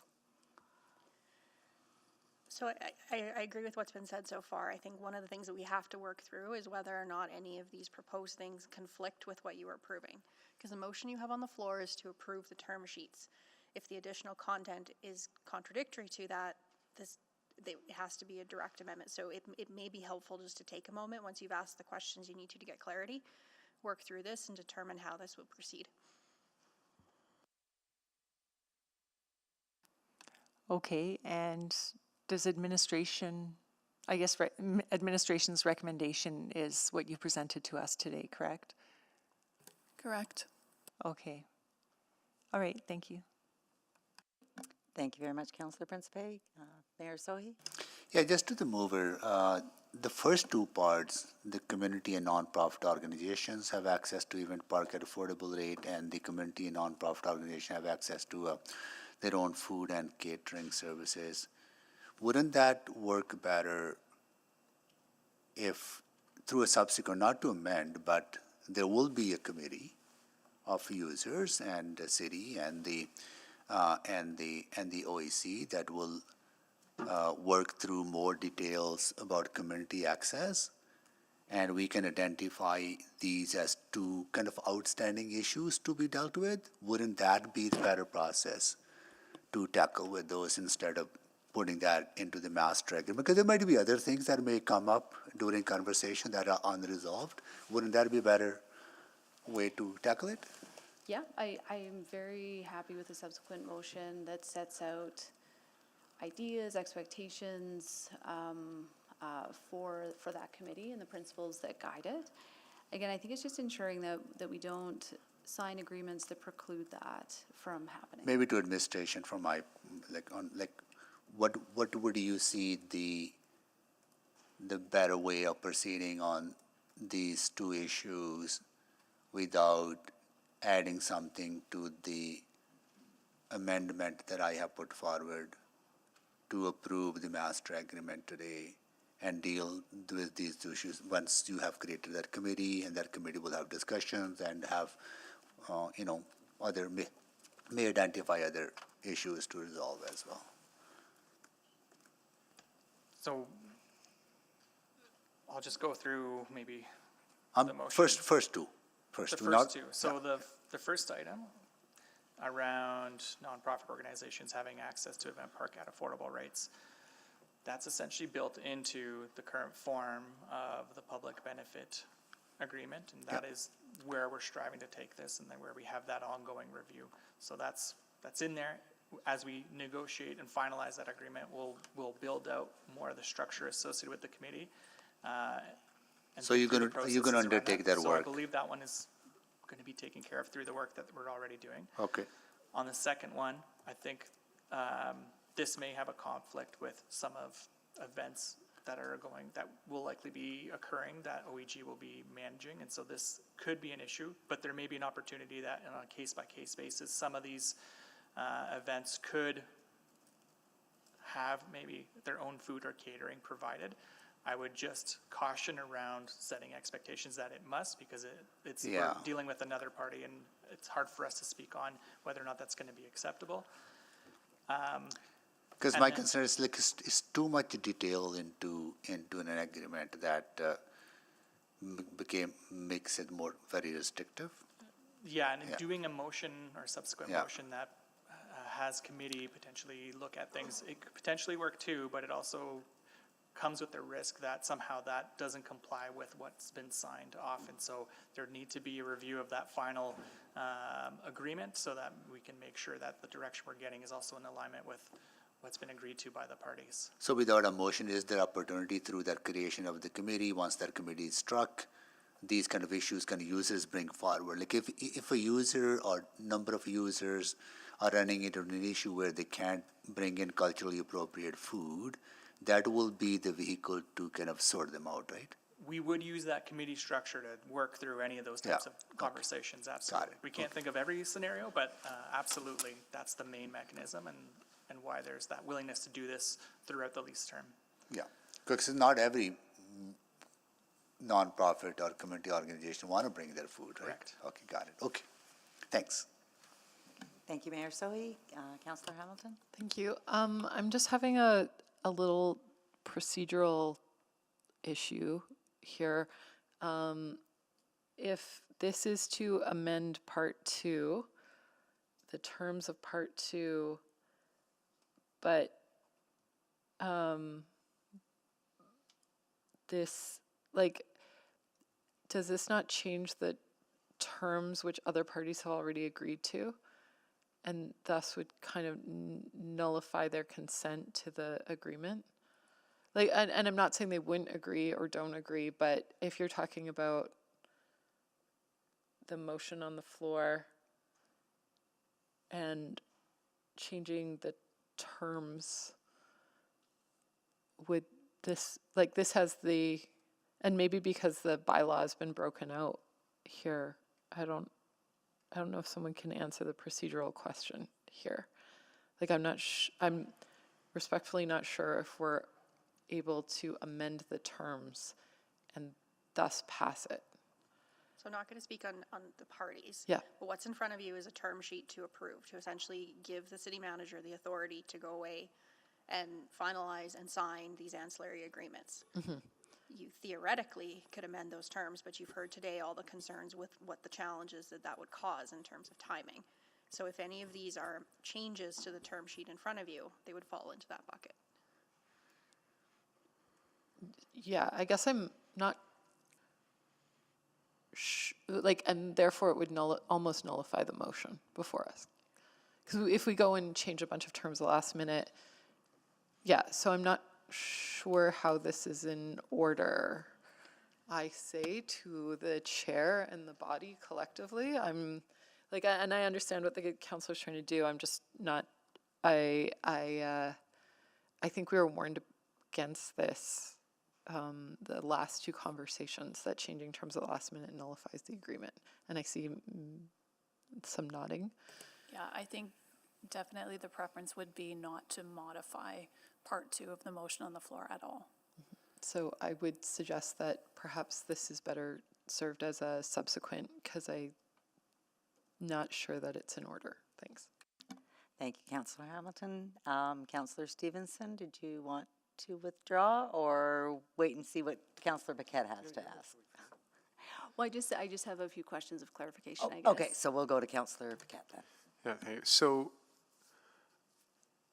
everything in this is great, and it's something that should be talked about and negotiated, but I think that it strikes me as, and maybe you can clarify this for me, it strikes me as like these are sort of emergent community issues that will come up over the years, and we have a mechanism for those things to talk them over and negotiate and find a common ground. Would that be fair to say?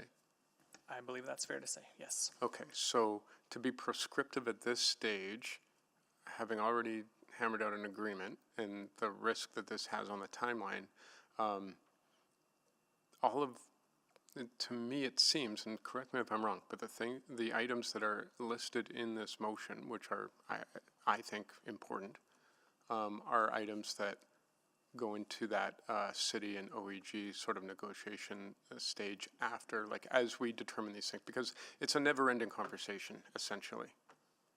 Absolutely, yeah, and that's why that agreement runs the full length of the lease, so that you can continue to enforce upon that and go through dispute resolution if you don't agree on items, but gives us that avenue to have those conversations to address issues as they arise. Yeah, and then my worry is that I look at this, I'm like, well, you know, I've got a few other thoughts of my own on some other items.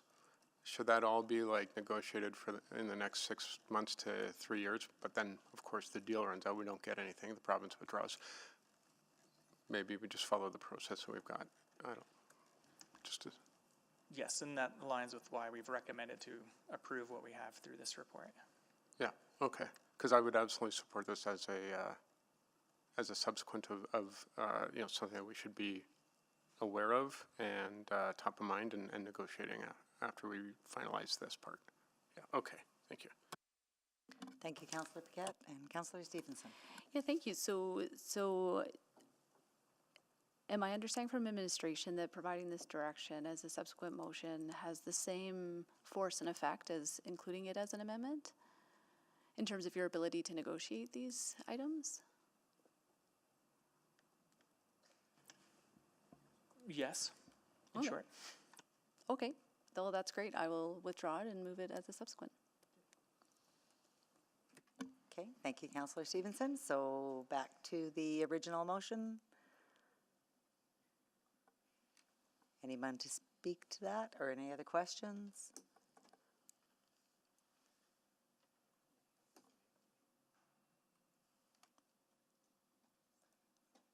Are there any other questions or shall we move to speaking? Okay, oh, sorry, Councillor Stevenson speaking or questions? Okay, please remove Councillor Stevenson from the board and we will sign up to speak to the motion, please. Councillor Paquette, go ahead, please. Yeah, thank you. When people look at a deal like this, the first question is simple. What does it mean for taxpayers? That was my first question.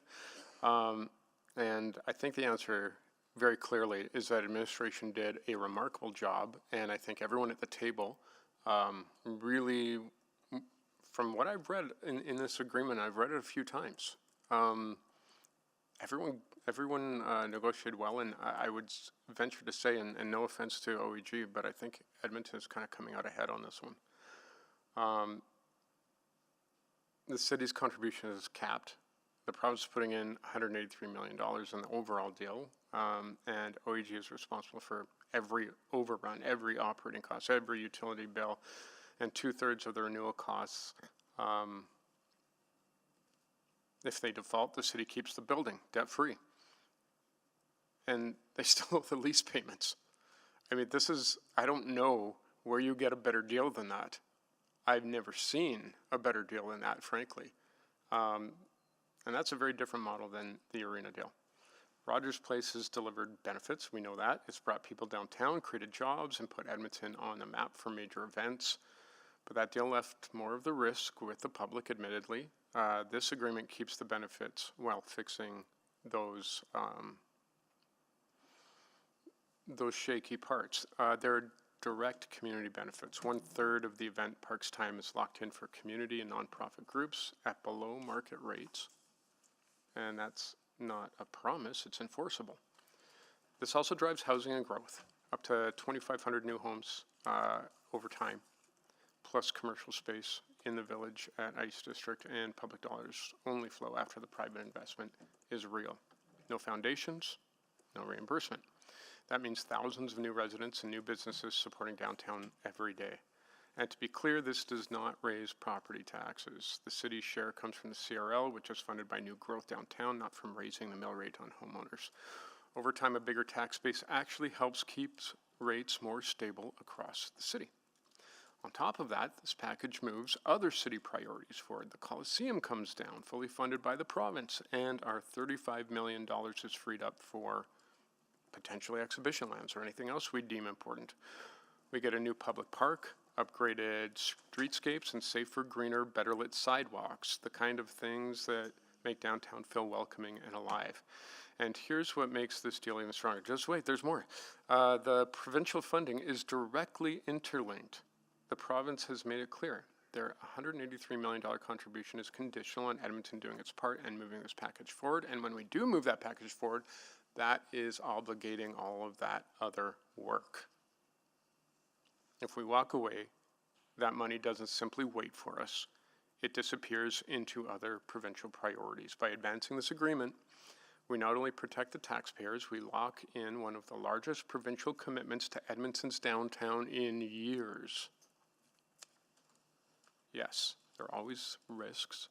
The CRL depends on property values, and future councils will have to maintain the surcharge bylaw, which I think they will. But every city building project carries risk.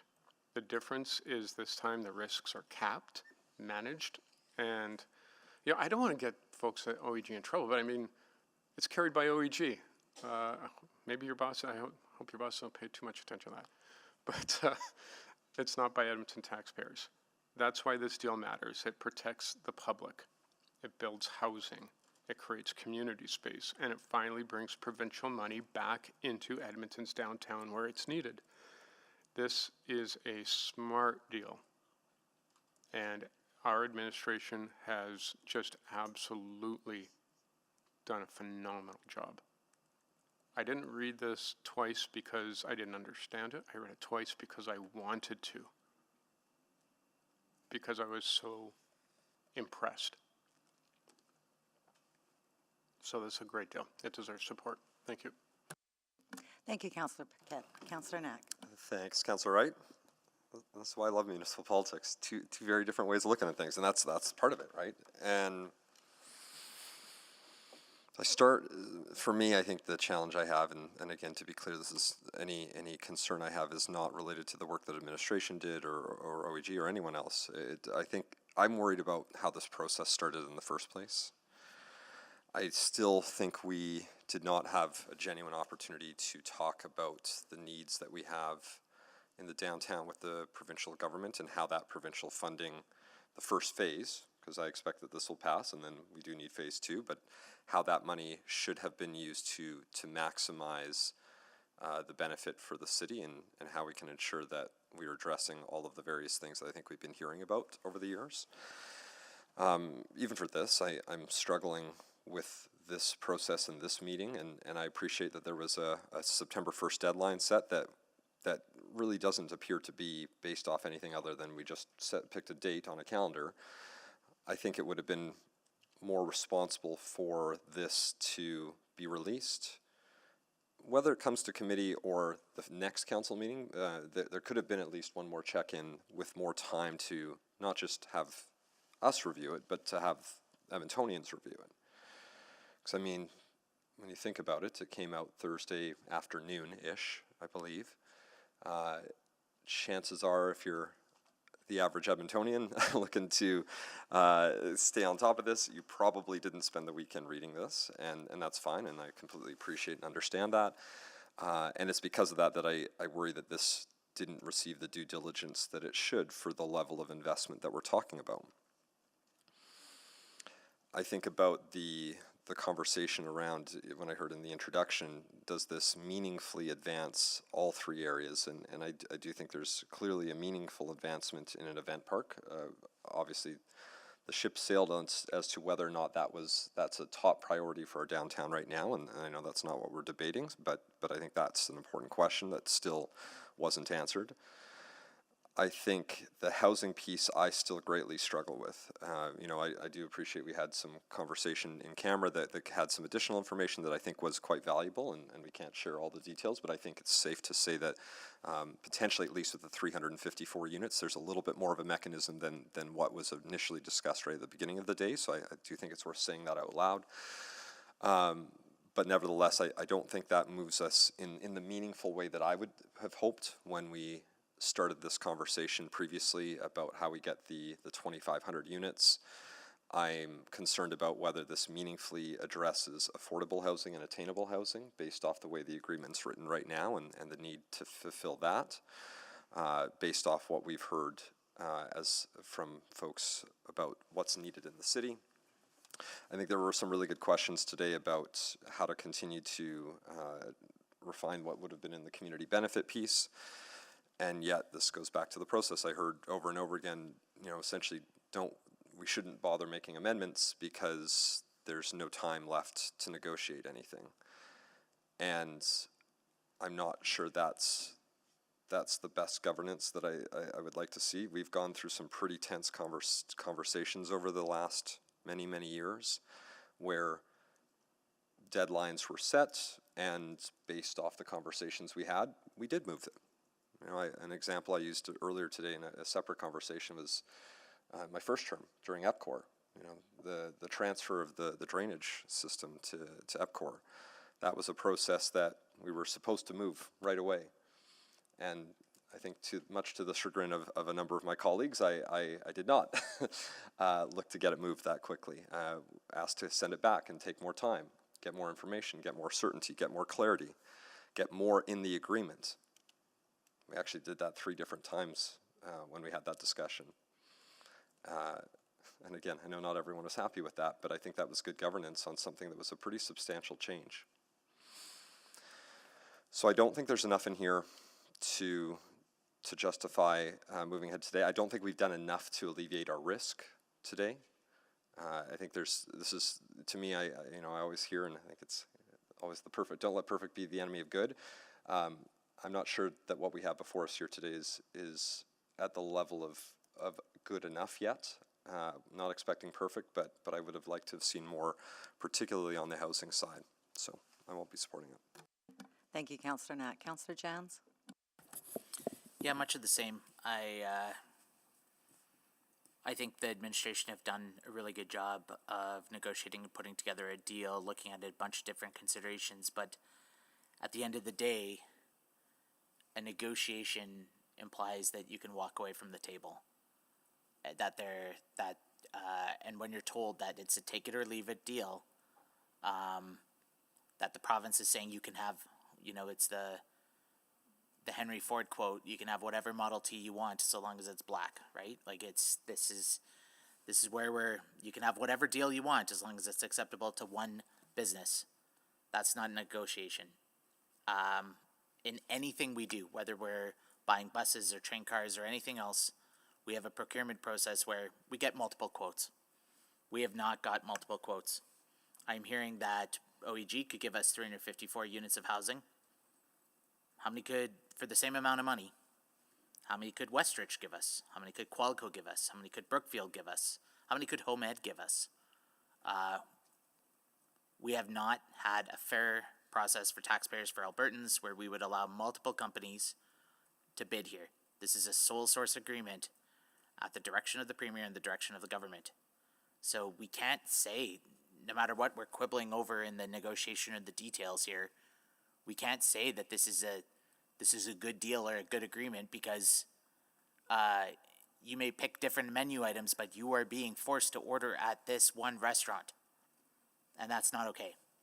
And I think about how the Premier would react if this had been the same sort of deal from the federal government. If the federal government had called and said, we're going to ship you money for transportation infrastructure, farm equipment, so long as you buy from this one company.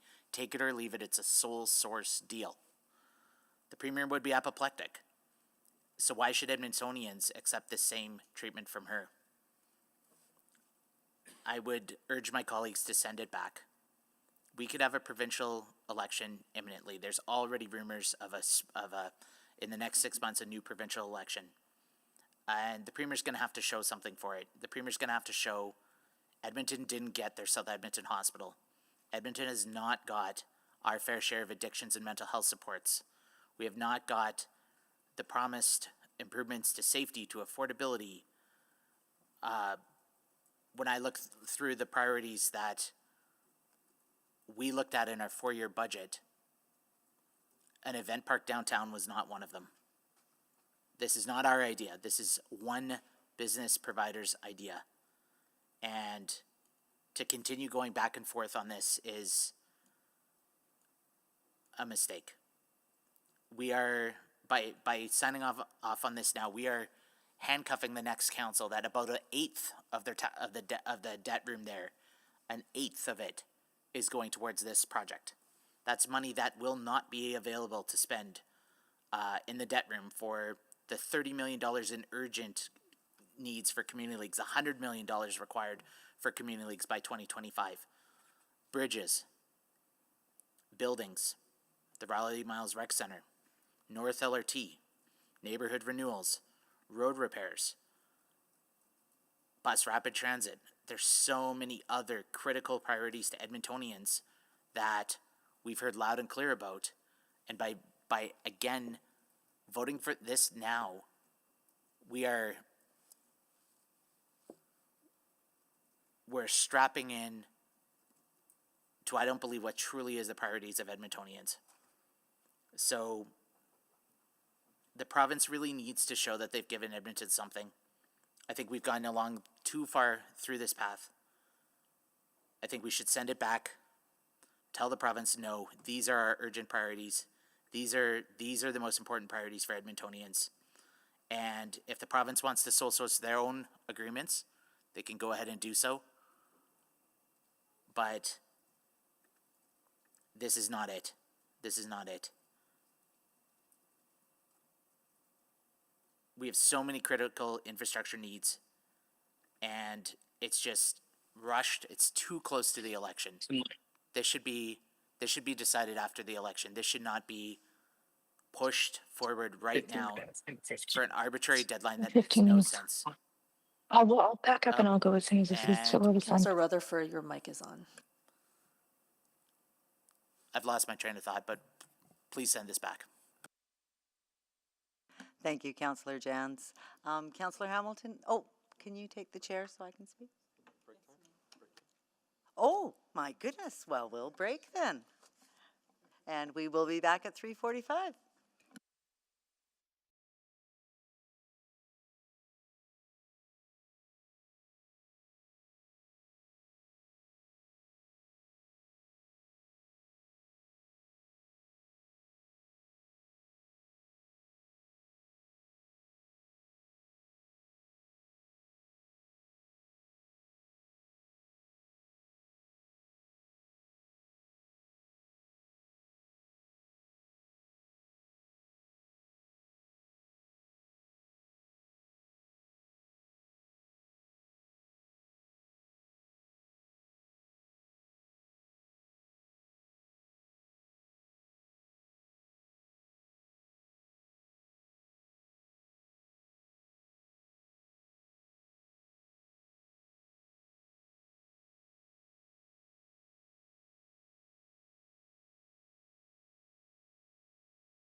Councillor Stevenson. Good afternoon. Good afternoon. Councillor Paquette. Good afternoon. Councillor Tang. Good afternoon. Mayor Sohi. Good afternoon. Councillor Hamilton. Good afternoon. Councillor Rutherford. Maybe having trouble with that earpiece. Councillor Salvador. Councillor Cartmel. Good afternoon. Councillor Rice. Hello. And Councillor Jans. Hello. Thank you. Councillor Hamilton, can you take the chair, please? I have the chair. Thank you. So just a few comments. I do think this was a rush deal right from the start. Again, timeframes put on this were, I think, just arbitrary time selected. I was hoping that we would have something more come back to us, and I appreciate the negotiation and the time spent putting in the work on this. But I think there are some more details that I was hoping to see, specifically missing from the public benefit piece. And things like, the third, either prime time use or a third, I think it's just available use, and not knowing what those available use times are. There's nothing that really firmly ties it to completion of Village at Ice District, which I thought was a condition of the original deals with or for Rogers Place, was that the Village at Ice District was going to be developed, and it wasn't something that happened. So I would encourage, I wasn't going to ask any questions today because I didn't know if there would be anything to change my mind, but I needed to give administration the opportunity to change my mind and dispel some of the concerns that I did have. And I don't think that's been done. I don't think the public's been given the opportunity to fully review the agreements and all the attachments that go along with it. And, with the minimal time frame that we were given also to review it, I don't think was fair to us. There's a lot of surprises that came in here at the last minute, the talk about the trade shows, and again, the things that I was hoping to see in the public benefit agreements. It's not one of the priorities that we had set out for this council to have an event park. It was something that the Oilers approached the province for and then brought it to us in quite a bit of a rush, I think. I think there's still a lot missing, a lot that we can't go back and negotiate. And I would encourage my colleagues to not support and return it back for further negotiation so that we can make sure that some of the other items are addressed. So I will not be supporting, and I will take back the chair. Thank you. Chair returned. And Councillor Stevenson, go ahead, please. Yeah, thank you very much. I'm grateful for the time today to go through this in detail and get a strong sense of what is and isn't in the deals before us. While I agree that it's not a perfect agreement, I think that the good does outweigh the bad, and that the risks that we have generally are reasonably mitigated in terms of the level of risk to our city. In a big picture, this is a really exciting prospect for our downtown and for our city as a whole. I'm excited for new housing in the downtown, additional activation through Event Park, and just a new way to bring more Edmontonians into the heart of our city. It's great to be making these investments with partners, with OEG and the province. And for me today, it's been a process to do our job to our other 1+ million partners, each of the Edmontonians, the residents, businesses, who are the ones who are committing their tax dollars to this deal. If it achieves its promised vision, I think this is a very positive thing for our city. And I will have a subsequent motion to ensure that what I think some of the key elements that I hope our partners will work to address in good faith as the negotiations continue to finalize these agreements. So I also make this decision in the context of the broader program of work that's happening in the downtown that's tied to this agreement, particularly the extension of the CRL, the incredible investment in the Windsphere, other downtown amenities, LRT stops. Again, at that high level, we are reaping some really solid benefits for our city, and I look forward to it going ahead. Thank you. Thank you, Councillor Stevenson. And just to confirm that Councillor Rutherford and Councillor Salvador have arrived as well. So thank you. And we have Councillor Tang up next. Great, thank you. So I look at the hands we've been dealt with. This has been a pretty long-term conversation. Well, long-term as in the past, going on 9 months now. And the longer than that, if I think about kind of the request for parity in funding between Calgary and Edmonton, that started way before. I think in any negotiation, I don't walk into that thinking we will get 100% of the things that we ask for. However, I do think with this report, we have pushed the conversation to land in a much better position than where we started. I think administration did take away some of the parameters and expectations we shared back in June. It may not manifested themselves exactly as they could, but I think you have included a number of mechanisms for safeguards.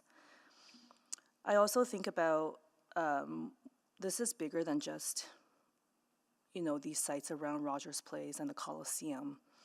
I think this implicates the overall downtown action plan. It implicates, a number of projects and the future for housing for a community hub like Windsphere. And I also think it implicates the overall interest of the city. I am not sure at this point throwing the baby out with the bathwater would necessarily strengthen our position for future negotiation for any kind of opportunities down the road. So that has been something that's been weighing on me as well. I think that really the one piece that I was not expecting when I came in here today is how little room there is left to amend when we're given this fairly arbitrary timeline. That I'm still not clear why that is. However, I think overall,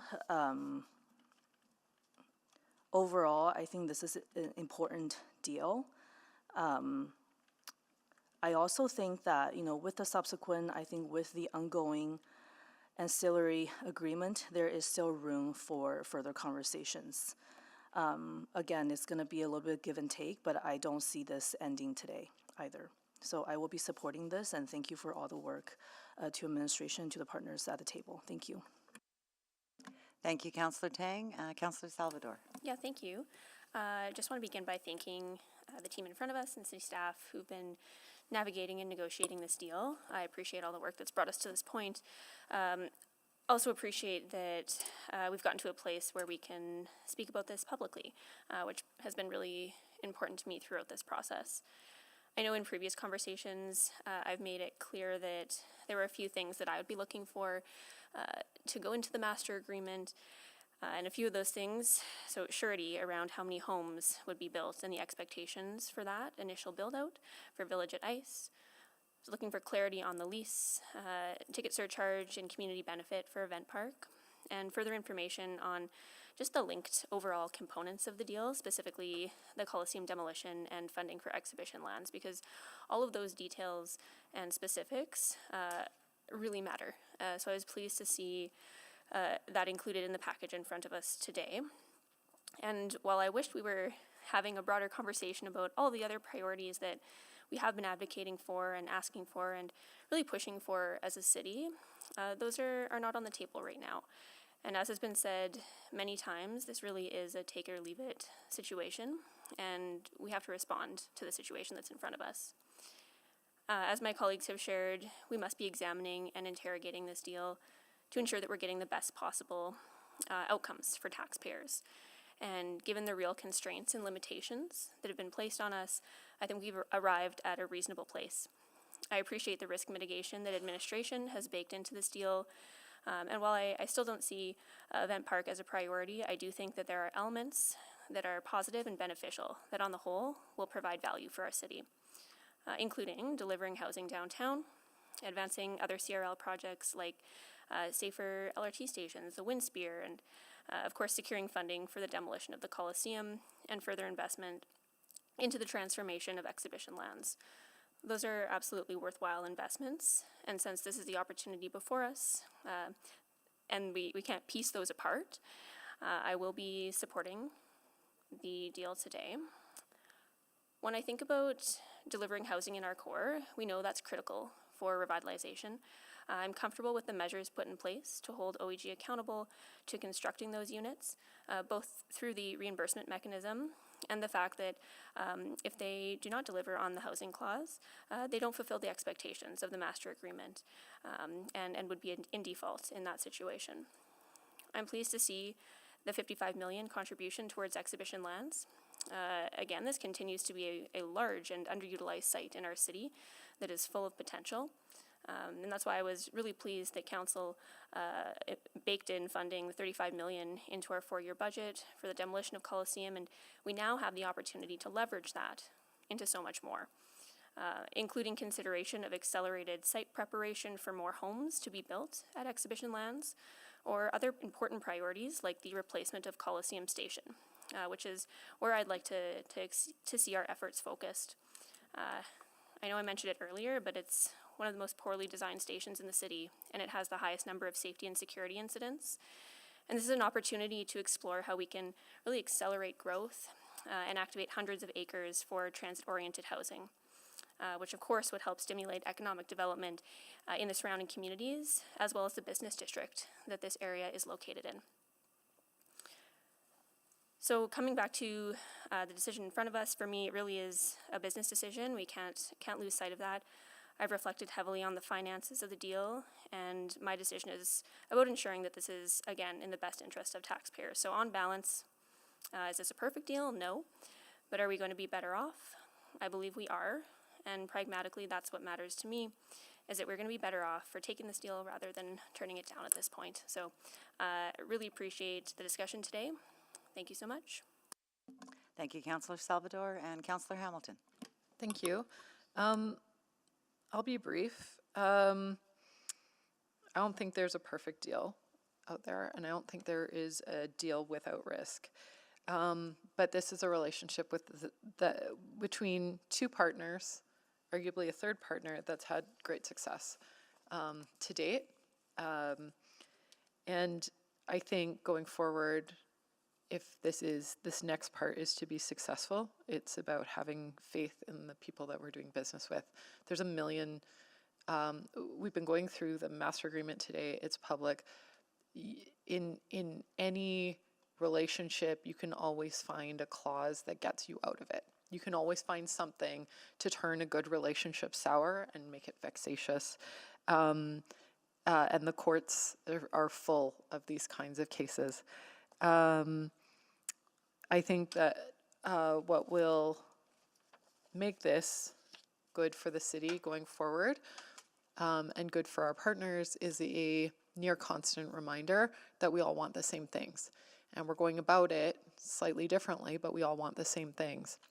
We want a vibrant city, and we want a thriving downtown. And I think that this gets us there. We get more housing downtown. We get more people living there. Maybe we'll get more grocery stores one day. We have more people coming downtown to experience the city for whatever they wish to celebrate, from the community level all the way up to big concerts and sort of massive citywide events. So I think this is an opportunity that we don't even know sort of how the people of the city are going to receive that and what they're going to do with it. But if the Pride celebrations this weekend were any indication, the best is, or people are seeing an opportunity that I would say maybe even 15 years ago when we were talking about the first phase of this wasn't even conceptualized. So I'll be supporting this. And I also just want to thank administration for your hard work and due diligence over the past 9 months. I know, and I can see in everyone's faces that you have all been putting a lot of effort into this. And I want to thank you for doing that on behalf of our city. Thank you. Thank you, Councillor Hamilton. And Mayor Sohi to close.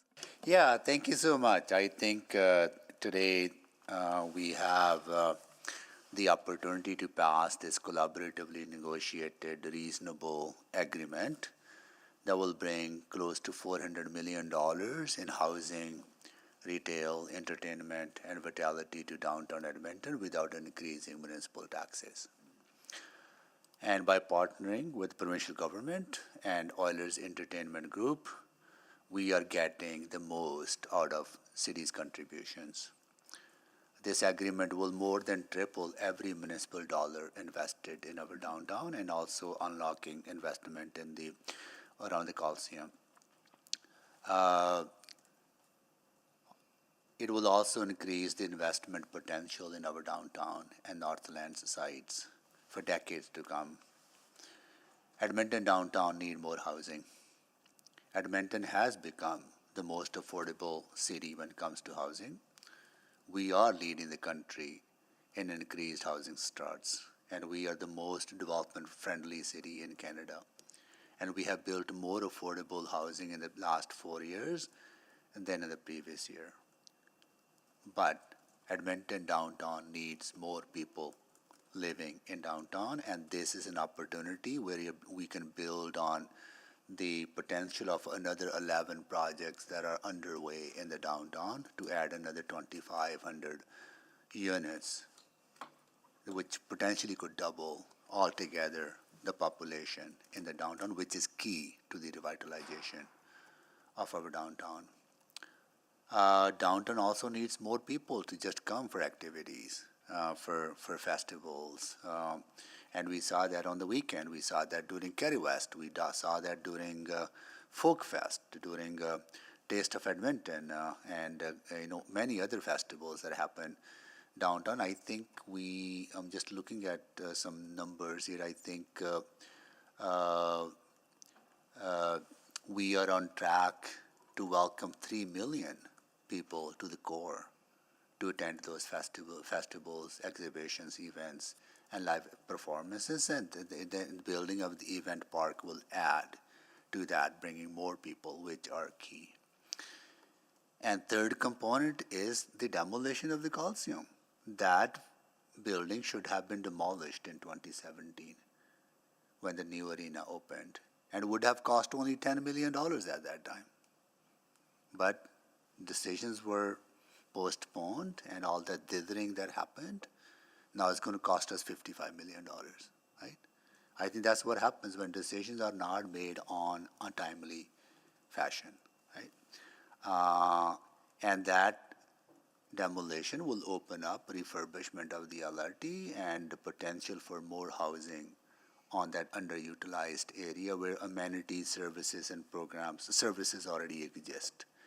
That area is a phenomenal community and is on the way to revitalization, and I think getting more housing there will open up more potential for Alberta Avenue and the surrounding communities.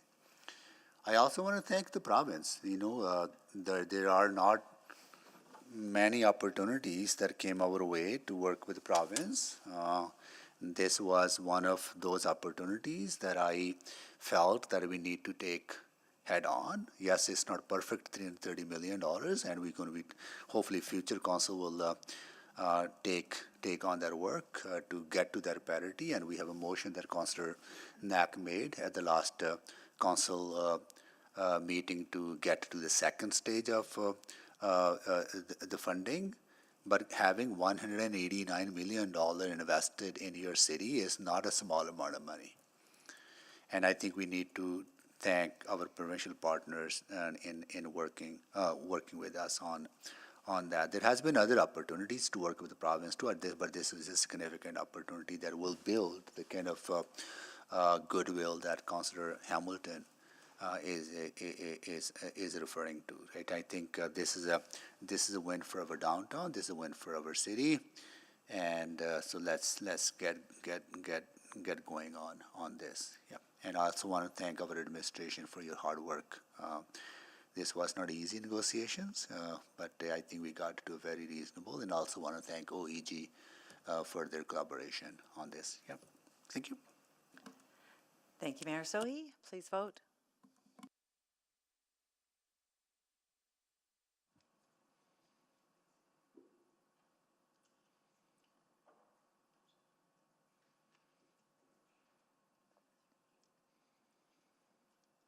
Just waiting on 2 more votes. Yes. Thank you, Councillor Rice. We have all the votes. Display the votes, please.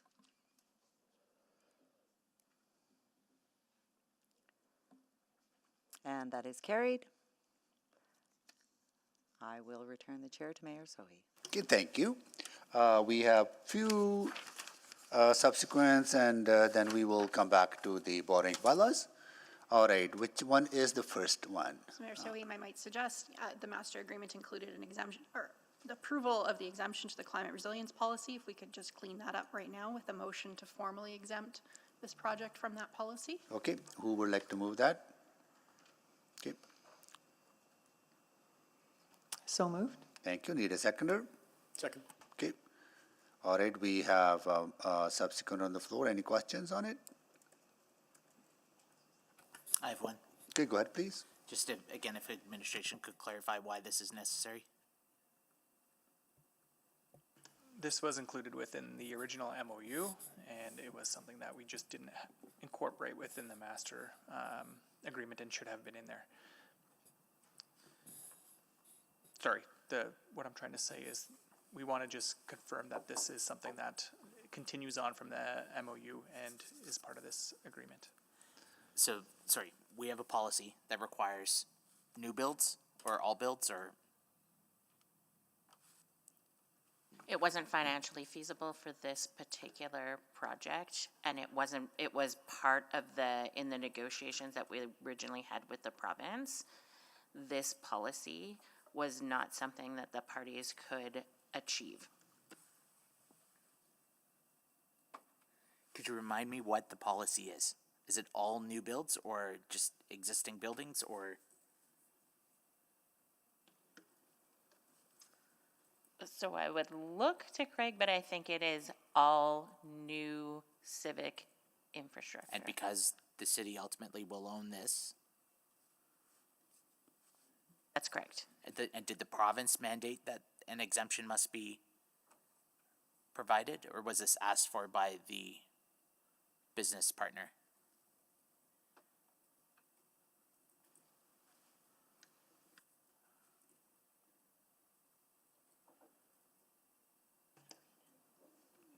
From what I recall, it was all 3 parties, like when looking at the budget for what this building would be costing, that we would remove this building from, or exempt it from this policy to allow us to maintain costs and proceed with the construction.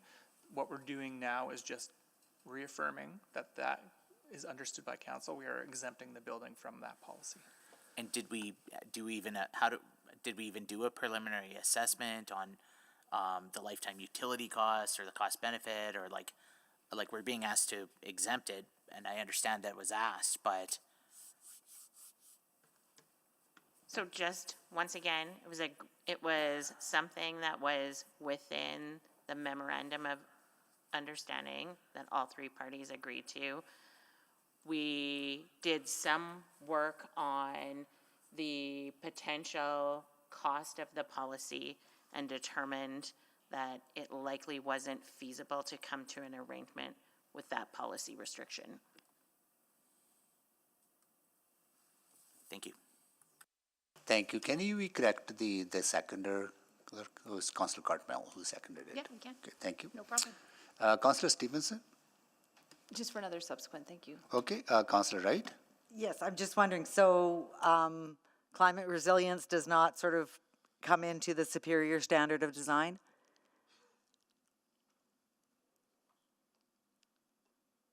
So I would say it doesn't necessarily preclude through the design efforts what components of the building would be built out. And so we can always consider those, but it doesn't, by exempting it from the policy, it doesn't force that to happen. So it gives us the opportunity to work through the process of designing the building and finding the most efficient way to construct it. Okay, and then I think I recall reading in the report something about tying it into the district energy would then be a subsequent thing that would then be a taxpayer dollars. Correct, that would be a subsequent discussion that would need to occur with council. Okay, thank you. Thank you, Councillor Wright. We have motion on the floor. Anyone to speak? Councillor Prince-Way to close. Please vote.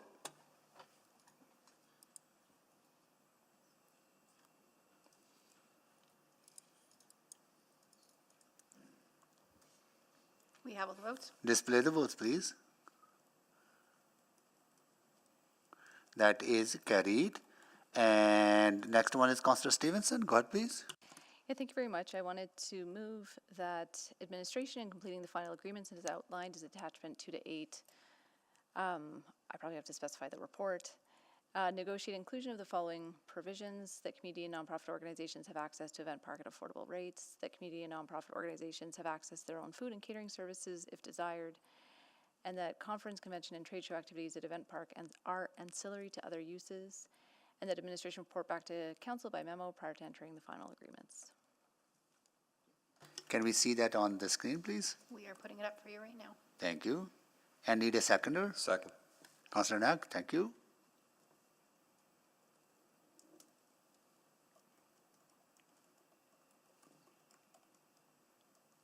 Okay, introduction?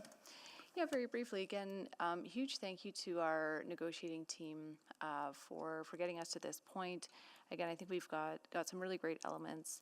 These are pieces where there's not a lot of detail, or the documents we just approved are silent, and I think are really critical pieces as we finalize these term sheets into the binding agreements. So I've put these out. I think for me, the first two really speak to the imperative of getting the community benefit agreement and that community access right. Those details just have to work, and this needs to be a viable space for Edmontonians for us to realize the full benefit of this deal. The third is just to reflect what I heard as a verbal confirmation, that the intent is not to use Event Park primarily for conferences, conventions, and trade shows, and this would just be formalizing that in the written agreement. The final provision is just that we have a chance, again, it's not a report to council, but just a memo for information for council on the outcome of these final negotiations. Thank you. Councillor Wright? Thank you. And I do appreciate you putting this subsequent forward, but I'm just wondering, the way that it is worded to administration, I think you said that sort of the negotiation was done. Should it be worded differently, or? I think the way it's worded is okay. Like, what we're taking away from this is that these are 3 important components to council, and we will continue to negotiate those into the final form of the relevant term sheets where they're most applicable. So we can take that away, and we'll make our best effort to make that occur, but we still have to negotiate with another party, and can't commit to ensuring that all those items are will occur at this stage. Okay, but it's not contradictory, I guess, maybe to the clerk, to what was just approved? There was discussion about that before. No, I'd say as long as it's clear that the attachments that you approved are what's prevailed, administration will take this as further work as they carry it forward. Okay, thank you, that's all I have. And again, thank you, Councilor. Can you take the chair? I have the chair. Just want to make sure it's not too prescriptive, right? Because what happens if you're unable to negotiate, right? So does that give you the flexibility? Should we must strive to negotiate, or just want to make sure that there's no impact on what we have already approved, and that we are honoring that master agreement, at the same time trying to strive to include these in the final in the final agreement? Yeah, I would not have any issues if if you were to include language such as strive to negotiate inclusion of the following provisions, I think that would be acceptable. Would on that our be side. friendly, Councillor? Mr. Mayor, if I may, I would much appreciate if we could add qualifying language, just so it is not such that we are to negotiate, but that we are to strive to negotiate or make best efforts to negotiate the things that are identified in this motion. Or make best efforts? That is that qualifying language? That would be acceptable. Okay. Yeah, Councillor Stevenson. Yep, so it would read make. To the mover? Yeah. To the mover, Yeah. it would read, make best efforts to negotiate inclusion of the following provisions. Okay. All right. That's all I needed to know. Return the chair. Okay. So is that a friendly? Okay, friendly, okay. Okay, good. All right. So can we add that, please, to the motion? Okay. Any more questions on it? To speak?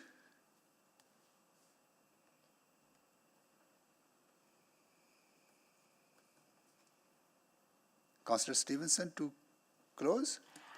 No, just again, really want to thank our staff again for what has been countless hours working on this, and to our partners at OEG. Really appreciate it. I'm sorry that it is subsequent work, further work, but trust the great work that you'll do moving forward. Thank you. Okay, please vote.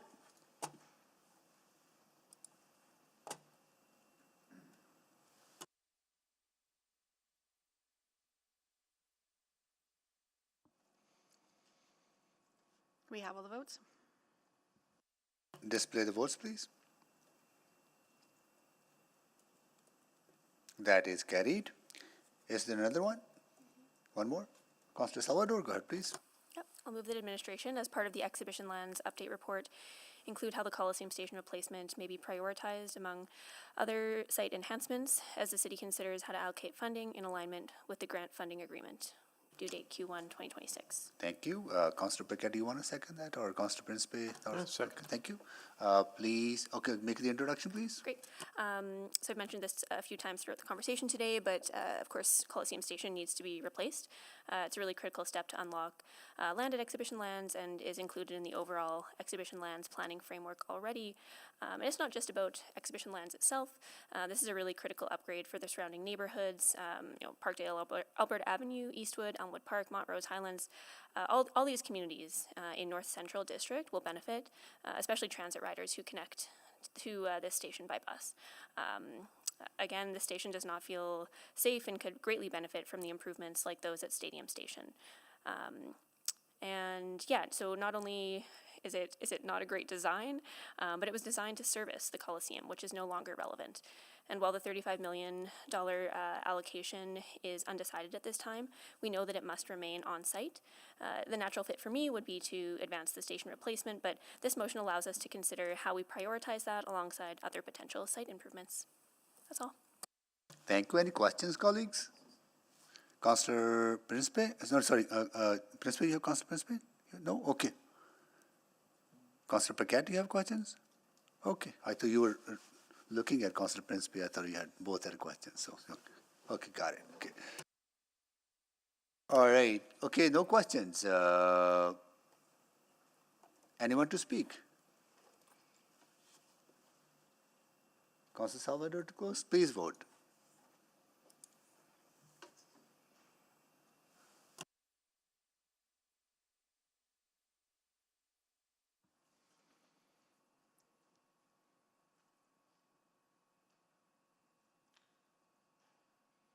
We have all the votes. Display the votes, please.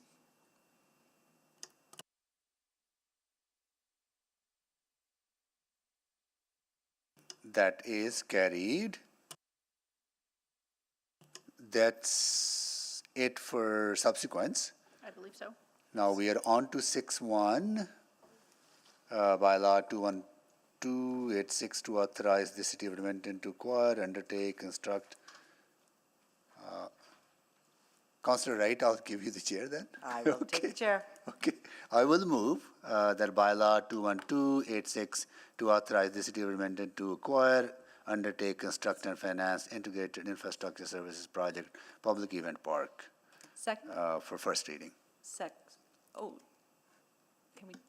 Do we want to do both at the same time or one at a time? We can do both at the Both, same time. and I'll move 21287 to authorize the city of Edmonton to undertake, construct, and finance urban planning and economy project village at ICE district site servicing, be given first reading. Second. Would you like to introduce?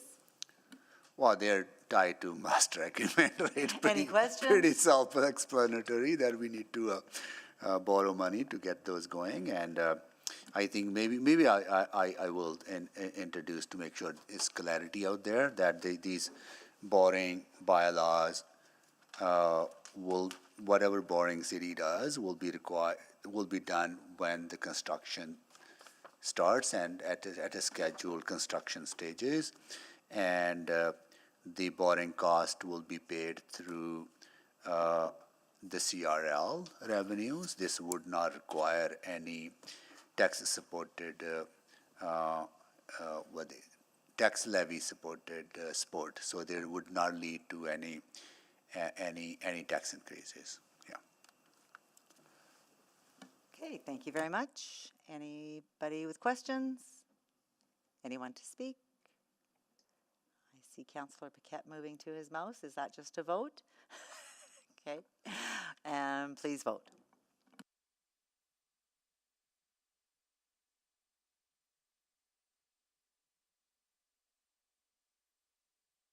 We have all the votes. Display the votes, please. And that is carried. And I will return the chair. Thank you.